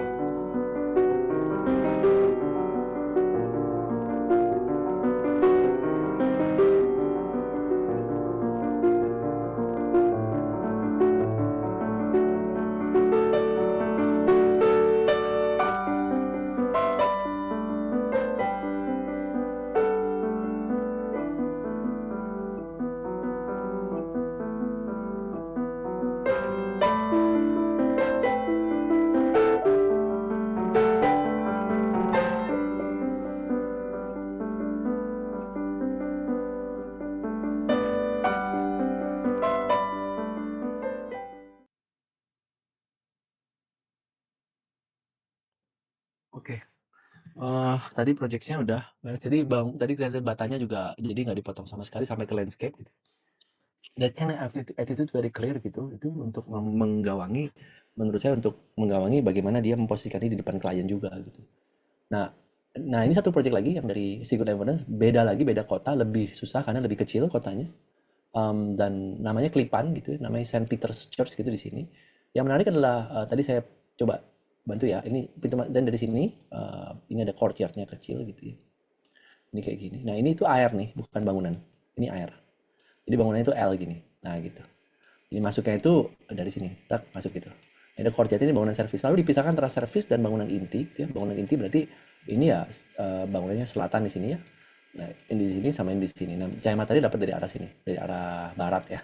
Tapi bangunan di sini dingin gitu. Jadi lebih ke bagaimana konteks luar dan bagaimana konstruksi teknologinya kalau di sini. Ya. Jadi di sini bangunannya widespread juga, tapi pakai baja di tengah-tengahnya untuk mempermudah konstruksinya gitu ya, seperti itu. Oke, saya lanjut lagi ya satu lagi. Nanti kita bahas pertanyaan setelah ini supaya bisa beres yang si good leverance gitu ya. Nah ini dia. Jadi begitu masuk dari sebelah sini, nah ini bangunannya gitu. Nah kalau kita bangunan tadi kan yang sebelumnya kan ceper-ceper gitu ya. Jadi itu materialnya cuma pakai galvanis biasa gitu. Yang saya yakin itu material yang sederhana dan tidak mudah, tidak murah, tidak mahal gitu ya. Saya lanjut lagi ya, ini bangunan kedua. Nanti kita bahas pertanyaan setelah ini ya.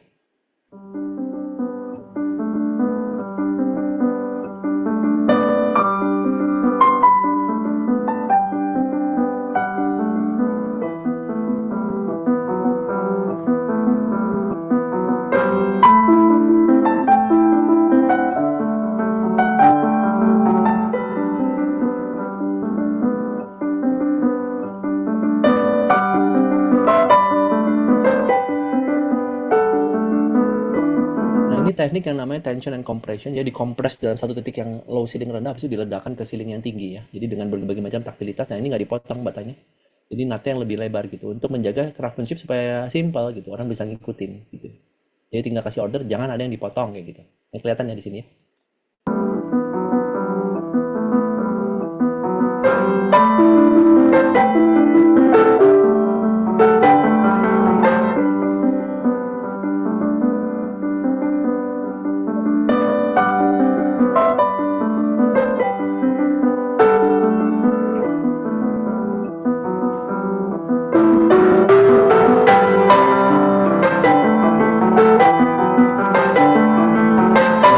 Ada konstruksi baja di tengah ya.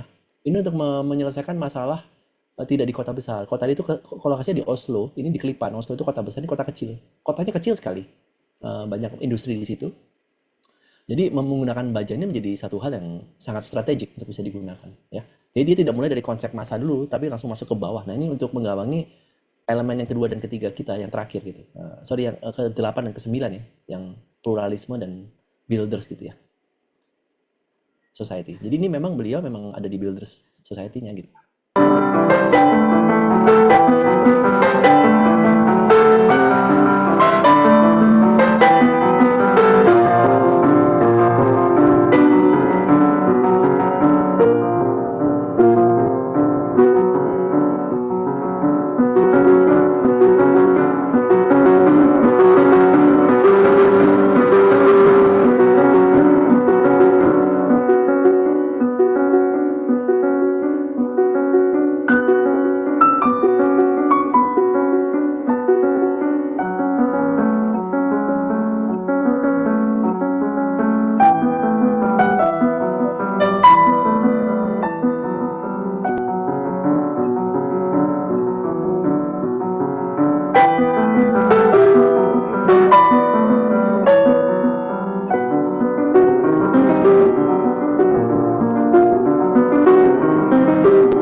Spesial dari beliau nih. Jadi kacanya ditaruh di luar, frame-nya di dalam. Jadi kalau dari dalam tuh kelihatan batanya tuh ketemu kaca gitu.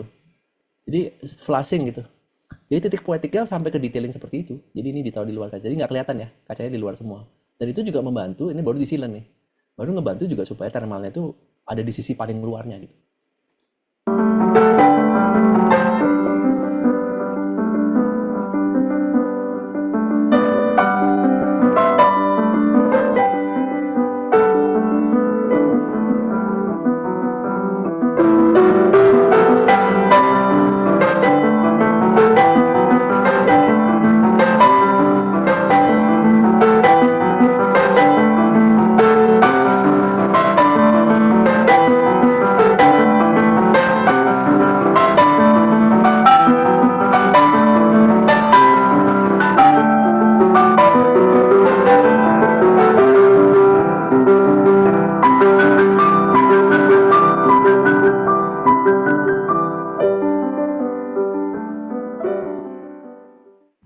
kita lanjut lagi ya.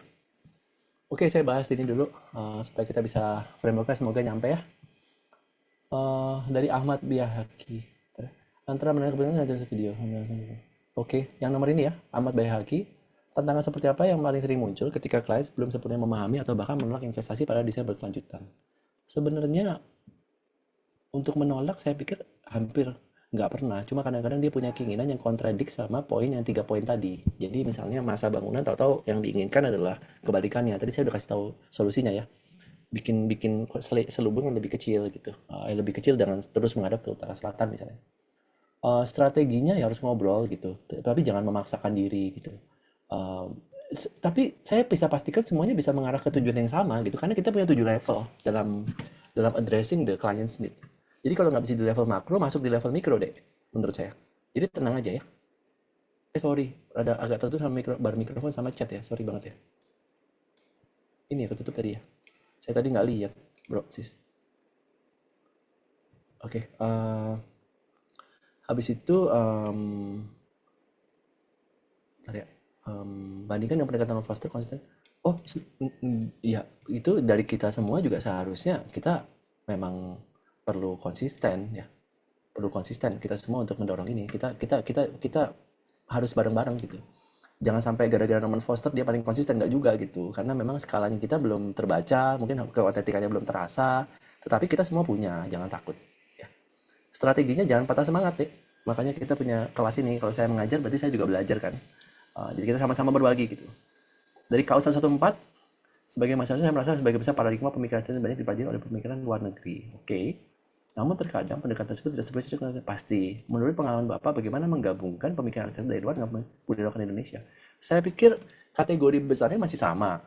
Cuma kita kan ada tambahan 2 kategori kecil kan. Nah nanti kita bahas lagi ya supaya kalau bingung. Karena saya lihat desain arsitek Indonesia lebih cenderung dengan dari luar, enggak juga gitu. Jadi saya bahas lagi ya tadi ya, caranya gimana gitu. Jadi di sini saya bahas. Mungkin kalau ini mungkin pada lupa. Saya nggak nih dari sini. Nah ini dia. Jadi yang kita harus tahu bahwa desain itu nggak cuma tentang lokal dan global. Nggak cuma soal lokal tapi juga global. Maaf ya. Sorry kalau banyak non-teknis isu ya. Gitu. Jadi global oke, think globally, act locally, karena kita being brother and sister bahkan melewati batas-batas negara gitu ya. Tetapi dalam lokal saya menawarkan 2 buah kasus ya, bahwa ada culture of pluralism sama builders world gitu ya. Nah, kalau culture of pluralism tergantung sama paradigm shift yang bisa kamu bongkar, karena Indonesia menyajikan beberapa hal yang luar biasa, tapi jangan minta solusi siap pakai. Untuk punya solusi siap pakai harus gabungkan sendiri antara global dan lokal to your own gitu. Jadi ini semacam framework besarnya. Jadi dari global harus dibaca 7 titik kalau menurut saya, karena bisa applies around the world. Yang lokalnya kita baca 2 titik. Nanti kita akan bahas di case tadi Wisma Kuera sama rumah Pak Eko Prawata, rumah Kedondong. Gitu. Jadi di dalam ini caranya gitu deh, harus punya globality, harus punya locality. Jadi kita nggak punya justifikasi bahwa oke kita dipengaruhi sama orang barat. Saya pikir nggak begitu. Cara membongkar itu tahu konstruksinya apa. Konstruksi yang 7 ini menurut saya cukup strategik ya. Saya belum lihat ada yang lebih strategik dari ini pribadi saya. Jadi bisa dipakai nih dek, dari masa bangunan sampai ke material, bisa dibolak-balik dengan cara pertanyaan Pak Yosef tadi, Yosef Priyotomo, against the method dan constructed method, locality-nya enveloping the whole things, builders world sama culture of pluralism. Itu cara gabunginnya gitu deh. Saya udah coba pakai praktik sendiri, jadi lumayan suka sih klien ya. Metode marketing apa paling efektif di era saat ini memperkenalkan biro arsitek masih muda? Sosial media lah, Bobby. You know, pakai sosial media dan bikin website. Tetapi pada waktu bikin sosial media jangan takut untuk menyuarakan kata hati kamu. Juga fokus ke diri kamu sendiri, jangan fokus ke apa menjadi orang lain gitu ya. Itu nomor 1 itu. Cafe Pangestu, sejauh mana stacking event berhasil? Apakah berhasil? Stacking event selalu berhasil, tinggal kecepatan anginnya. Karena secara basic udara dingin pasti ada di bawah. Tinggal dipercepat aja dengan kipas angin gitu. Kalau sejauh mana berhasil? Di tempat kami dan di beberapa proyek udah bisa nyampe 28 derajat tuh. Blooming tuh kemarin bisa sampai 28-29 derajat loh, nggak pakai AC. Gitu. Apakah selalu ada validasi mendetail untuk mengevaluasi? Pasti validasi ya dong. Di assess secara technological, secara building performance, simulation, dan juga di site ya, suhunya berapa gitu, dicek gitu, kelembapan berapa. Jadi itu pun juga beda, kalau ada pohon sama nggak ada pohon juga beda landscape-nya. Gitu. Jadi performanya pun beda secara bioclimatic, Kavi. Thank you gitu. Dari Mas Nando, tension and decompression saya tension compression itu waktu kita kelas denah gitu, saya menghipotesiskan ada teknik begitu. Jadi tension itu ada ruangan gitu ya, dikecilin dulu, baru masuk ke ruangan bisa dibelokin atau bisa masuk lagi, habis itu dia ruangan jadi besar gitu dengan skala yang besar. Jadi tanpa kita menghargai skala kecil, kita nggak bisa masuk ke skala besar. Karena kan kalau kota kan ada di skala yang sangat besar ya. Nah, kadang-kadang teknik ini digunakan para arsitek untuk masuk ke menjelaskan tentang konsep yang sifatnya culminate gitu. Culminate itu atau the high estetiknya gitu atau the magnum opus ruangnya gitu ya. Misalnya ada dalam satu project itu ada magnum opusnya sebelum masuk ke ruangan yang ultimate, masuk ke ruangan kecil dulu baru masuk ke hal yang besar. Caranya begitu supaya dampaknya lebih dramatis ya. Gitu. Meskipun bisa aja langsung masuk gitu, kayak Sainsbury Art gitu.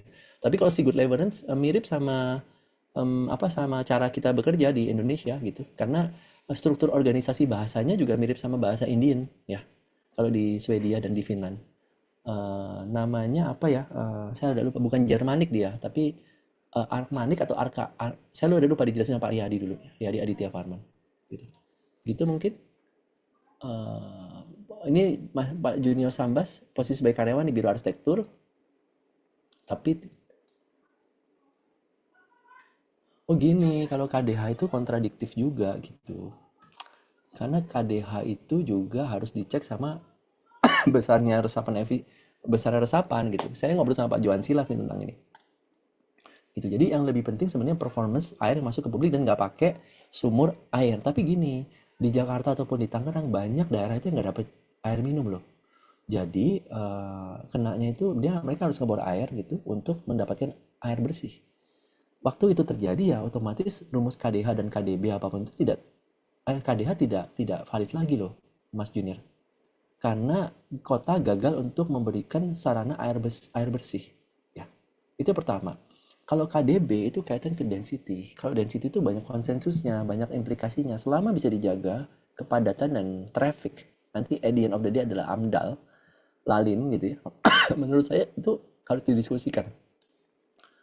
Jadi maklum Junior, itu di mana-mana pun terjadi.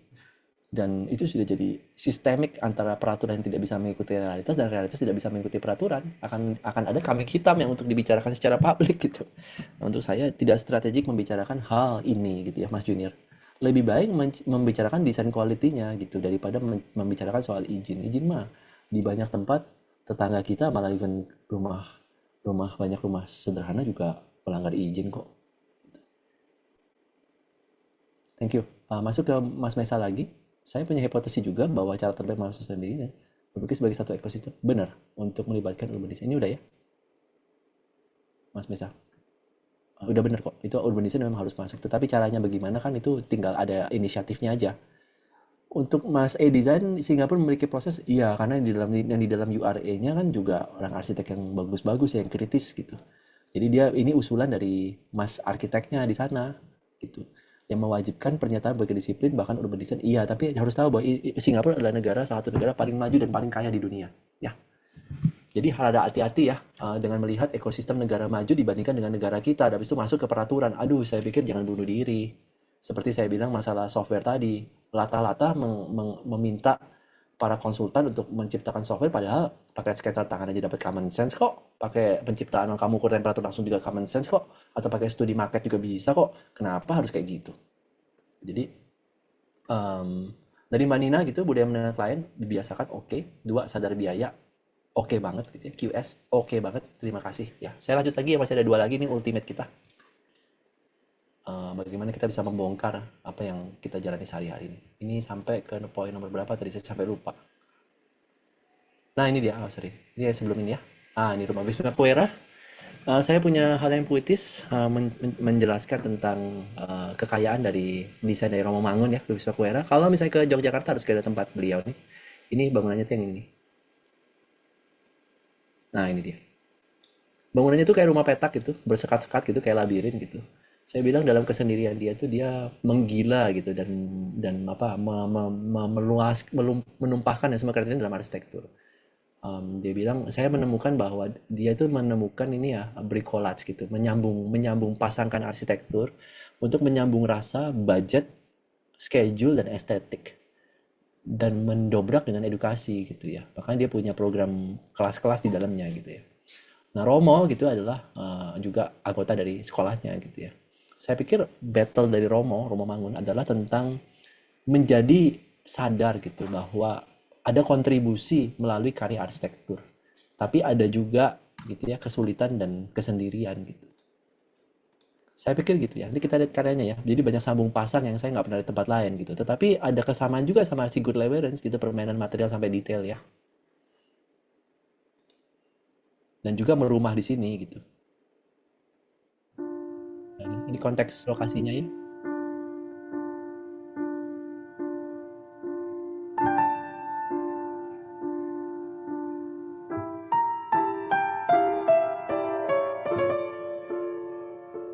Sambung menyambung, ini yang saya bilang adalah unity in the diversity gitu. Sambung menyambung akan ketemu hybrid material itu menjadi satu.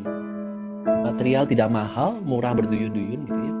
Dengan menciptakan pola-pola yang less kapitalistik gitu, more socialistic gitu ya. Lebih banyak humanistik. Dan pesan-pesannya itu menembus batas. Nah, ini masa depan arsitektur sustainability di Indonesia menurut saya. Nah, ruang-ruangnya tidak besar dan kecil gitu. Karena memang kenapa kita perlu ruang besar? Gitu. Kita perlu ruang yang adaptif, punya privacy sendiri-sendiri, itu penting. Ruang berhuni, ruang kerja, dan ruang kelas gitu berkumpul menjadi satu. Kanopinya juga simpel kan, tapi terlihat maju gitu. Dan umurnya udah mungkin 30 tahun ya ini ya. Gitu. Clear? Saya cek pertanyaan dulu ya. Zoomtor. Oh, dari Kavi. Bagaimana soal Twitter Zoomtor? Ya pasti Kavi. Cuma harus dilihat bahwa material dia banyak memakai material stone ya yang ada di Swiss. Dan banyak timber ya, yang di sana mereka juga punya craftsmanship yang bagus. Tetapi harus tahu juga Zoomtor punya relasi dengan workshop builders ya. Dan pluralitas yang ada di Swiss ya. Dengan sebuah clean lines perceptions ya tentang lihat dari salju gitu ya, yang clean gitu ya, ada semburat hitam gitu. Iya, pasti. Semua arsitek punya itu, bukan sebuah hal yang bisa menyatukan kita ya, sustainability ini gitu, bukan memecah kita gitu. Dengan metode yang saya cerita di 7+2 ya. Nah, ini at the end of the day saya mau cerita soal Pak Eko Prawoto ya. Menurut saya Rumah Kedondong karya beliau adalah salah satu karya masterpiece di arsitektur Indonesia gitu ya. Itu menghadap ke barat di tengah-tengah landscape. Sekarang udah dibuka ininya apanya kalau mau ke sana udah bisa berkunjung gitu. Kalau ke Jogja tolong dikunjungin, bantu mereka gitu ya, bantu supaya masjid ini keluar gitu. Menurut saya itu menandakan paradigm shift ya. Arsitekturnya lebih plural, lebih diverse, lebih ada keserasian dengan alam, sampai ke simbol dan eksekusi dari sebuah proses untuk bertahan hidup ya. Dan menaikkan gitu ya arsitektur yang plural sampai ke titik kalian yang tidak bisa dibayangkan gitu ya. Ini ketika saya bisa cut topik gitu ya, saya pikir setiap kali ngeliat lagi saya bikin tulisan yang saya selalu suka gitu ya. Kalau ngeliat Pak Eko itu kayak ngeliat guru kita gitu. Saya nggak banyak orang bisa saya apresiasi di arsitektur di Indonesia. Beliau salah satunya. Dan beliau itu mendesain paradigm shift. Dalam kemarahan muncul kesederhanaan, muncul ketenangan, dalam kekecewaan muncul refleksi. Di dalam dunia dia saya sebut itu adalah arsitektur yang frugal. Sangat kuat dan menyentuh hati. Buat pertama kali saya bilang beliau merubah hidup saya, dan sampai saya bikin kuliah seperti ini saya bisa menyimpulkan ini salah satunya ujungnya adalah apa yang dibikin sama beliau gitu, untuk lebih tenang, untuk punya refleksi dalam banyak kekecewaan gitu ya. Happy Birthday Song by Levi Gunadi memarks bahwa dedicated untuk Irafati gurunya. Saya sangat mengadore dedikasi Levi untuk Irafati, dan menurut saya itu fit ke Eko Prawoto. Kayak saya lihat kepada karyanya, kalimatnya lagi dan lagi saya merasa sembuh dan merasa lahir kembali gitu. Dan saya pikir ini 2 tahun ya Pak Eko sudah meninggal gitu. 13 September ini saya mau bilang terima kasih Pak Eko ya. Feeling so honored to meet Pak Eko as a student ya, dalam fase-fase hidup terakhirnya gitu. Dan ini video terakhir kami dengan Pak Eko ya. Biar teman-teman bisa merasakan begitu kuat arsitektur ini. Satu kali saya ke sana, satu kali saya berkesan sekali ya. Jadi saya puterin videonya ya.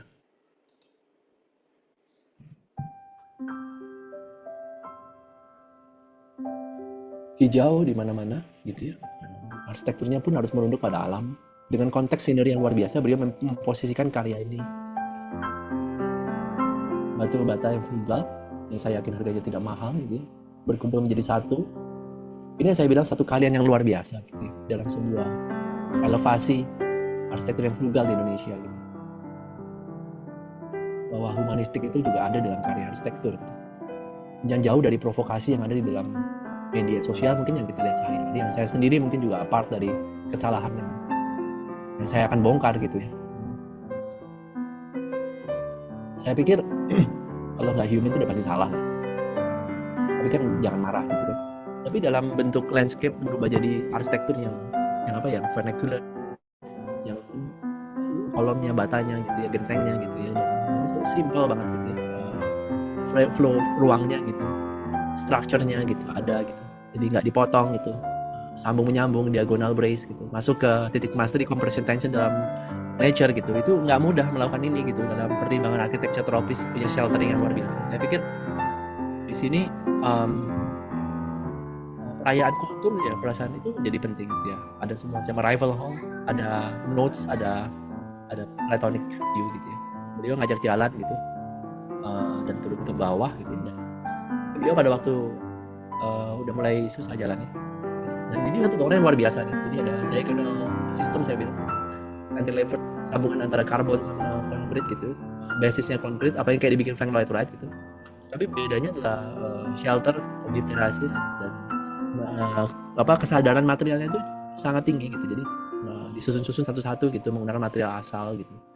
Dan kayak melayang gitu bangunannya di atas struktur yang ada gitu. Jadi kayak bikin basis umpaknya dulu secara ruangan dan jadi gua gitu, atasnya dibikin semacam rumah panggung gitu.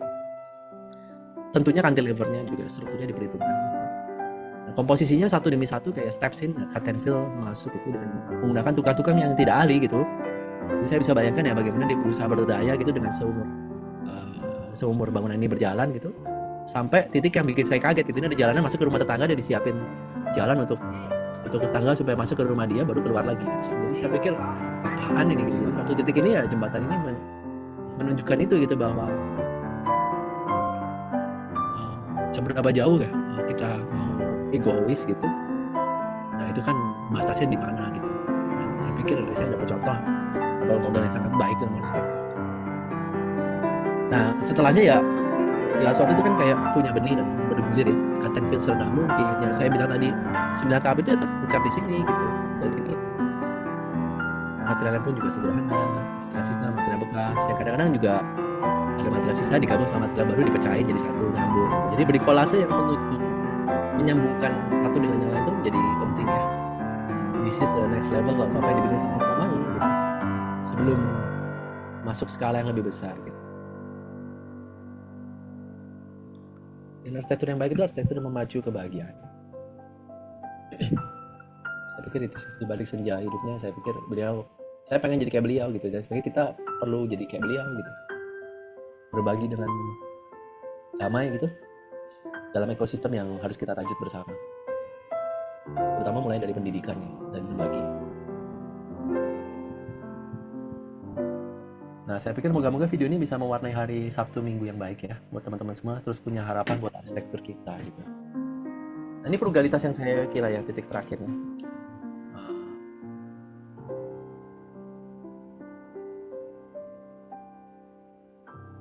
Nah, hijau semua. Oke, masuk ya. Oke, saya ambil kesimpulan terakhir sebelum terakhir ya. Oke. Bentar ya, saya baca dulu sebelum saya nutup nih. Dari Nicholas Dustin, halo selamat pagi Pak Rich gitu. Kuliah studio merancang naratif poetic architecture. Poin sustainability-nya dulu deh, baru bikin naratifnya. Naratifnya itu berjalan karena adik sudah paham tentang metode dan sudah paham tentang hatinya ada untuk nggak cuma L dan right otaknya, tapi juga ada hati untuk itu. Jadi setelah itu naratifnya akan kuat gitu. Kadang-kadang banyak pengajar yang sekarang kebalik-balik juga gitu. Saya dulu juga mungkin kebalik-balik ya. Naratif di atas substansi gitu. Sebenarnya pengennya sih punya karya yang poetik dan naratif ya, dan naratifnya baik untuk mungkin bisa ceritakan ke sosial media atau cerita ke orang lain. Tapi kan dasarnya bukan itu, dasarnya ada seberapa jauh kita paham tentang our own method by ourselves gitu. Nah kan caranya juga dengan belajar dan mendapatkan role model dari tempat lain ya, baru kita merajut framework tadi. Makanya dari tadi saya kan bicara soal siapa yang menginfluence dan akhirnya jadi seperti apa, dan ini kan bukan ilmu yang saya dapatkan sendiri ya, dan itu kan didapatkan dari orang lain dan kita teruskan supaya lebih baik. Nah naratif itu intinya itu seperti itu ya, Nicholas, menurut saya. Kak Nicholas, oke, Multimedia Nusantara, salam ya untuk teman-temannya. Bagaimana membawa narasi struktur kayu dibawa ke proyek urban? Bisa dong, bisa. Dia tuh kuat, dia tuh baik gitu ya. Tetapi asal kalian aja mau gitu ya.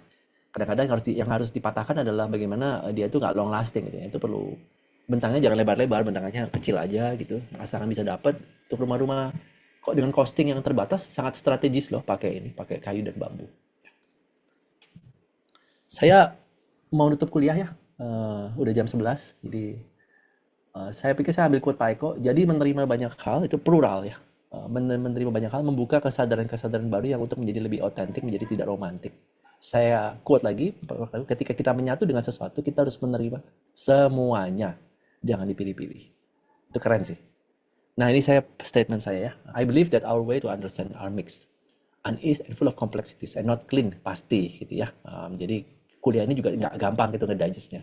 Jadi dan can me atau mark a plural way of learning gitu. Yang penting adalah semakin cara berpikir kita, belajar kita plural akan semakin baik gitu. Karena kita ada di Indonesia yang plural juga. Straightforward, I will make a point about our current ecosystem of Indonesian architecture looking at our political and economic conditions. Menurut saya ini statement saya pribadi ya. Pertama, ada kepalsuan dari image ya. Jadi citra-citra yang memprovoke culture of hedonistic ya. Mentality of flexing, of narrowing story of architecture. Nah, ini menjadi satu hal yang kita harus ada hati-hati gitu. Jangan sampai dalam setiap naratifnya kita kurang dalam atau mungkin kita jadi mispersepsi dan kita harus siap untuk mengencounter dan di-encounter terus gitu. Tapi deep inside our mind, what is the deep inside our mind gitu. Saya pikir berbagi menjadi satu hal yang sangat penting gitu. Di sisi ini, tapi berbagi tentang apa gitu, berbagi tentang metode gitu, terutama pemecahan dari 7+2 tadi, semakin plural, semakin yang mengacu kepada builders dan culture itu menjadi sangat penting.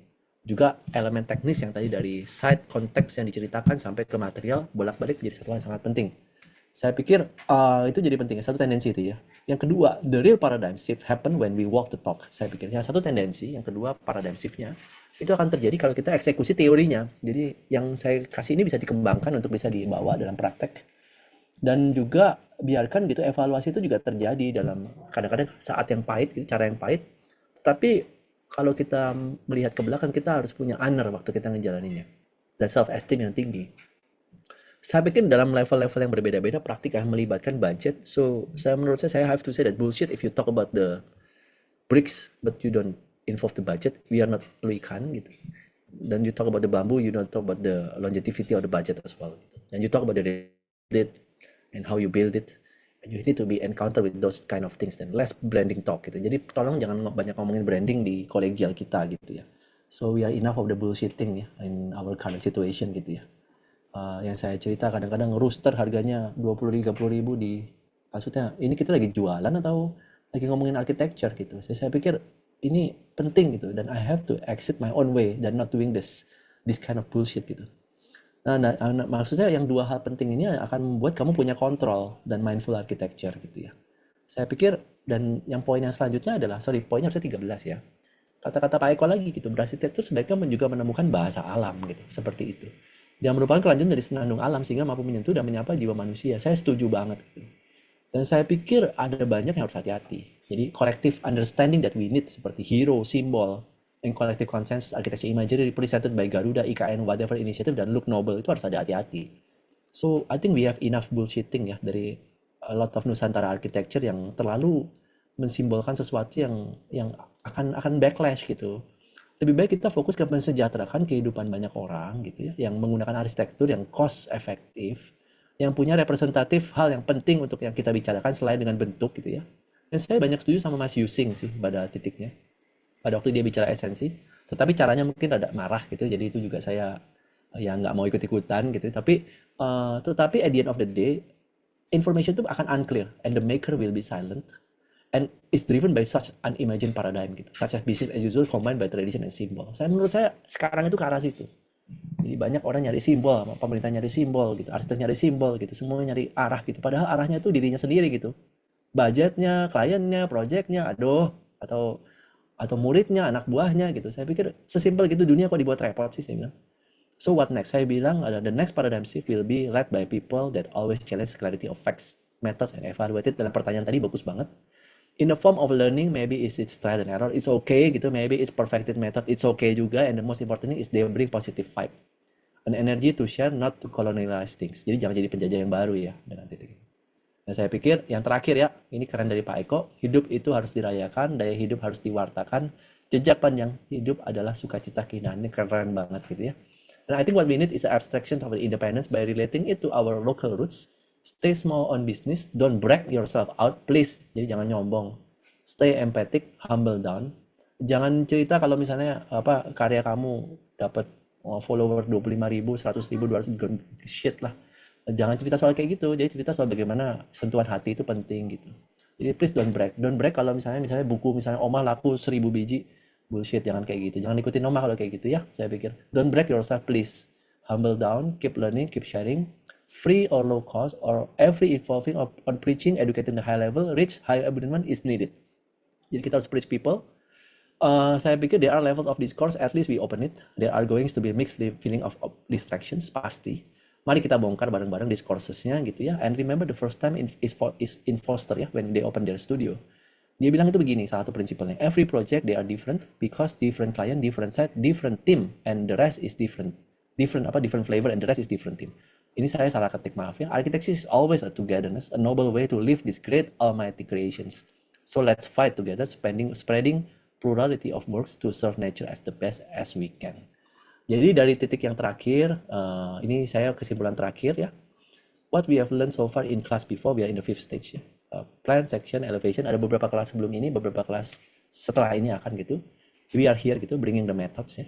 Ada juga imagination class gitu, ada V class, ada elevation, ada writing class gitu ya.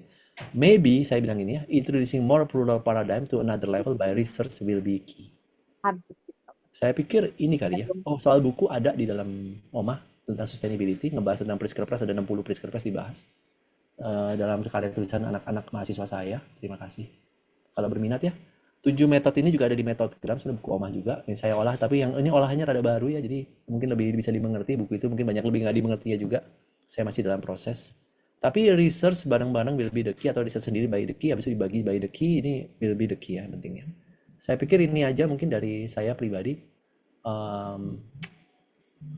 Iya, temperature, Gua Boboto, iya, memang sepi, nggak apa-apa, tapi moga-moga banyak yang mau datang ke Gua Boboto atau ke tempat kami, menyemangati kami juga waktu berkarya. Karya-karya yang bagus-bagus itu biasanya memang sepi sih. Maksud saya dari Pak Eko, kalau karya kami belum tentu bagus sih. Tergantung teman-teman, kalau teman-teman bilang bagus, terima kasih. Saya pikir yang penting kita jangan kayak hidup dalam kepalsuan gitu ya. We try to break ourselves out, itu saya pikir itu nggak tepat ya. I think the research will be good and let's spread the news ya. Thank you banget ya semuanya. Itu aja mungkin saya. Jo mungkin nggak tahu masih ada nggak? Jo kalau masih ada, kalau nggak saya tutup. Jo Selin. Kayaknya dia udah di pameran deh. Iya Kak, ada Kak, cuman kamera nggak bisa nyala. It's okay, kamu lagi di pameran ya. Iya Kak. Thank you banget ya. Iya kurang sosialisasi Bu Tuti. Tuh Bu Jo katanya bobotonya kurang sosialisasi, bener juga sih. Kurang kebanyakan capeknya kita Bu. Udah. Habis itu nggak keburu jadinya ya mungkin maaf ya kalau belum maksimal. Moga-moga ada manajemen juga bisa bikin maksimal. Jo itu bisa bantu. Terima kasih ke Jo ya Bu. Bukan ke saya pribadi. Jo itu yang ngurusin tuh Bu. Saya cuma jadi mandornya. Thank you Jo. Silakan ditutup. Teman-teman bisa langsung tutup aja. Bisa kasih kesimpulan dikit dari kamu kali ya. Makasih ya. Thank you. Nanti kita ketemu kelas selanjutnya ya. Makasih. Ya. Makasih ya teman-teman. Sorry saya nggak bisa on kamera lagi gitu. Terima kasih semuanya udah ngikutin dari awal sampai sekarang gitu ya. Udah kurang lebih 2 jam berjalan gitu ya kelasnya. Teman-teman juga antusias banget gitu. Banyak pertanyaan yang masuk selama kegiatan gitu ya. Mungkin teman-teman saya nitip pesan aja sih di akhir gitu. Bantu untuk mengisi link testimoni Omah gitu teman-teman. Jadi misalnya teman-teman ada saran untuk kelasnya atau misalnya ada kesan-kesan ke Pak Rich juga bisa disampaikan gitu lewat link testimoni. Saya izin kirimkan ulang lagi ya teman-teman, mungkin bisa dibantu diisi. Thank you banget ya. Let's make a good things for the other ya teman-teman. Percaya Indonesia akan baik, akan jadi Indonesia emas. Sama-sama, hati-hati di jalan. Hati-hati di jalan ya. Thank you. Sama-sama, terima kasih. Rich, thank you ya Rich. Sama-sama itu siapa ya? Sorry nggak kelihatan. Kelihatan nggak? This is Will. Halo. How are you doing? Di rumah tuh lagi nebang pohon gede banget, jadi tadi telat banget baru muncul. It's Too bad. okay. It's I'll okay. catch the next one.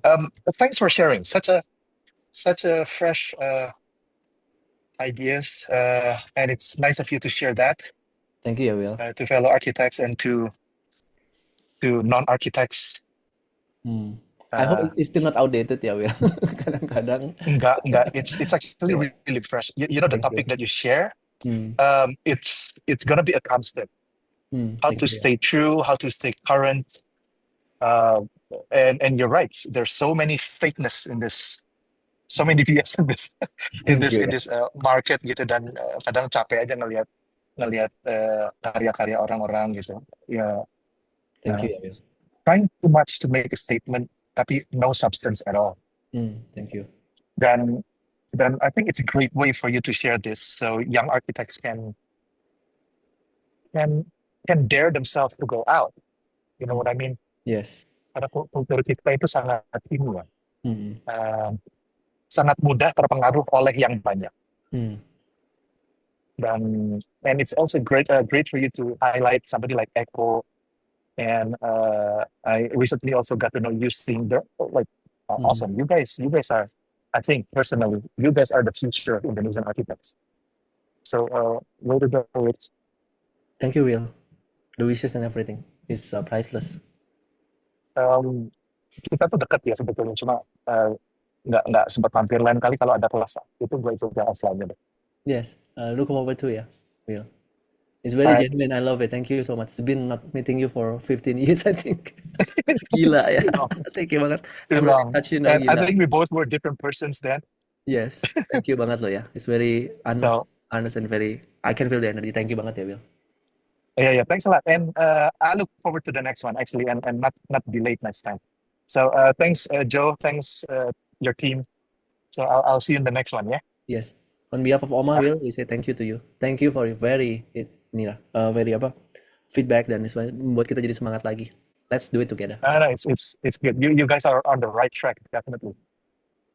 Thank you, Will. All right. Bye. Oke, bye. Oke, take care ya, Will. Oke, tadi di jalan.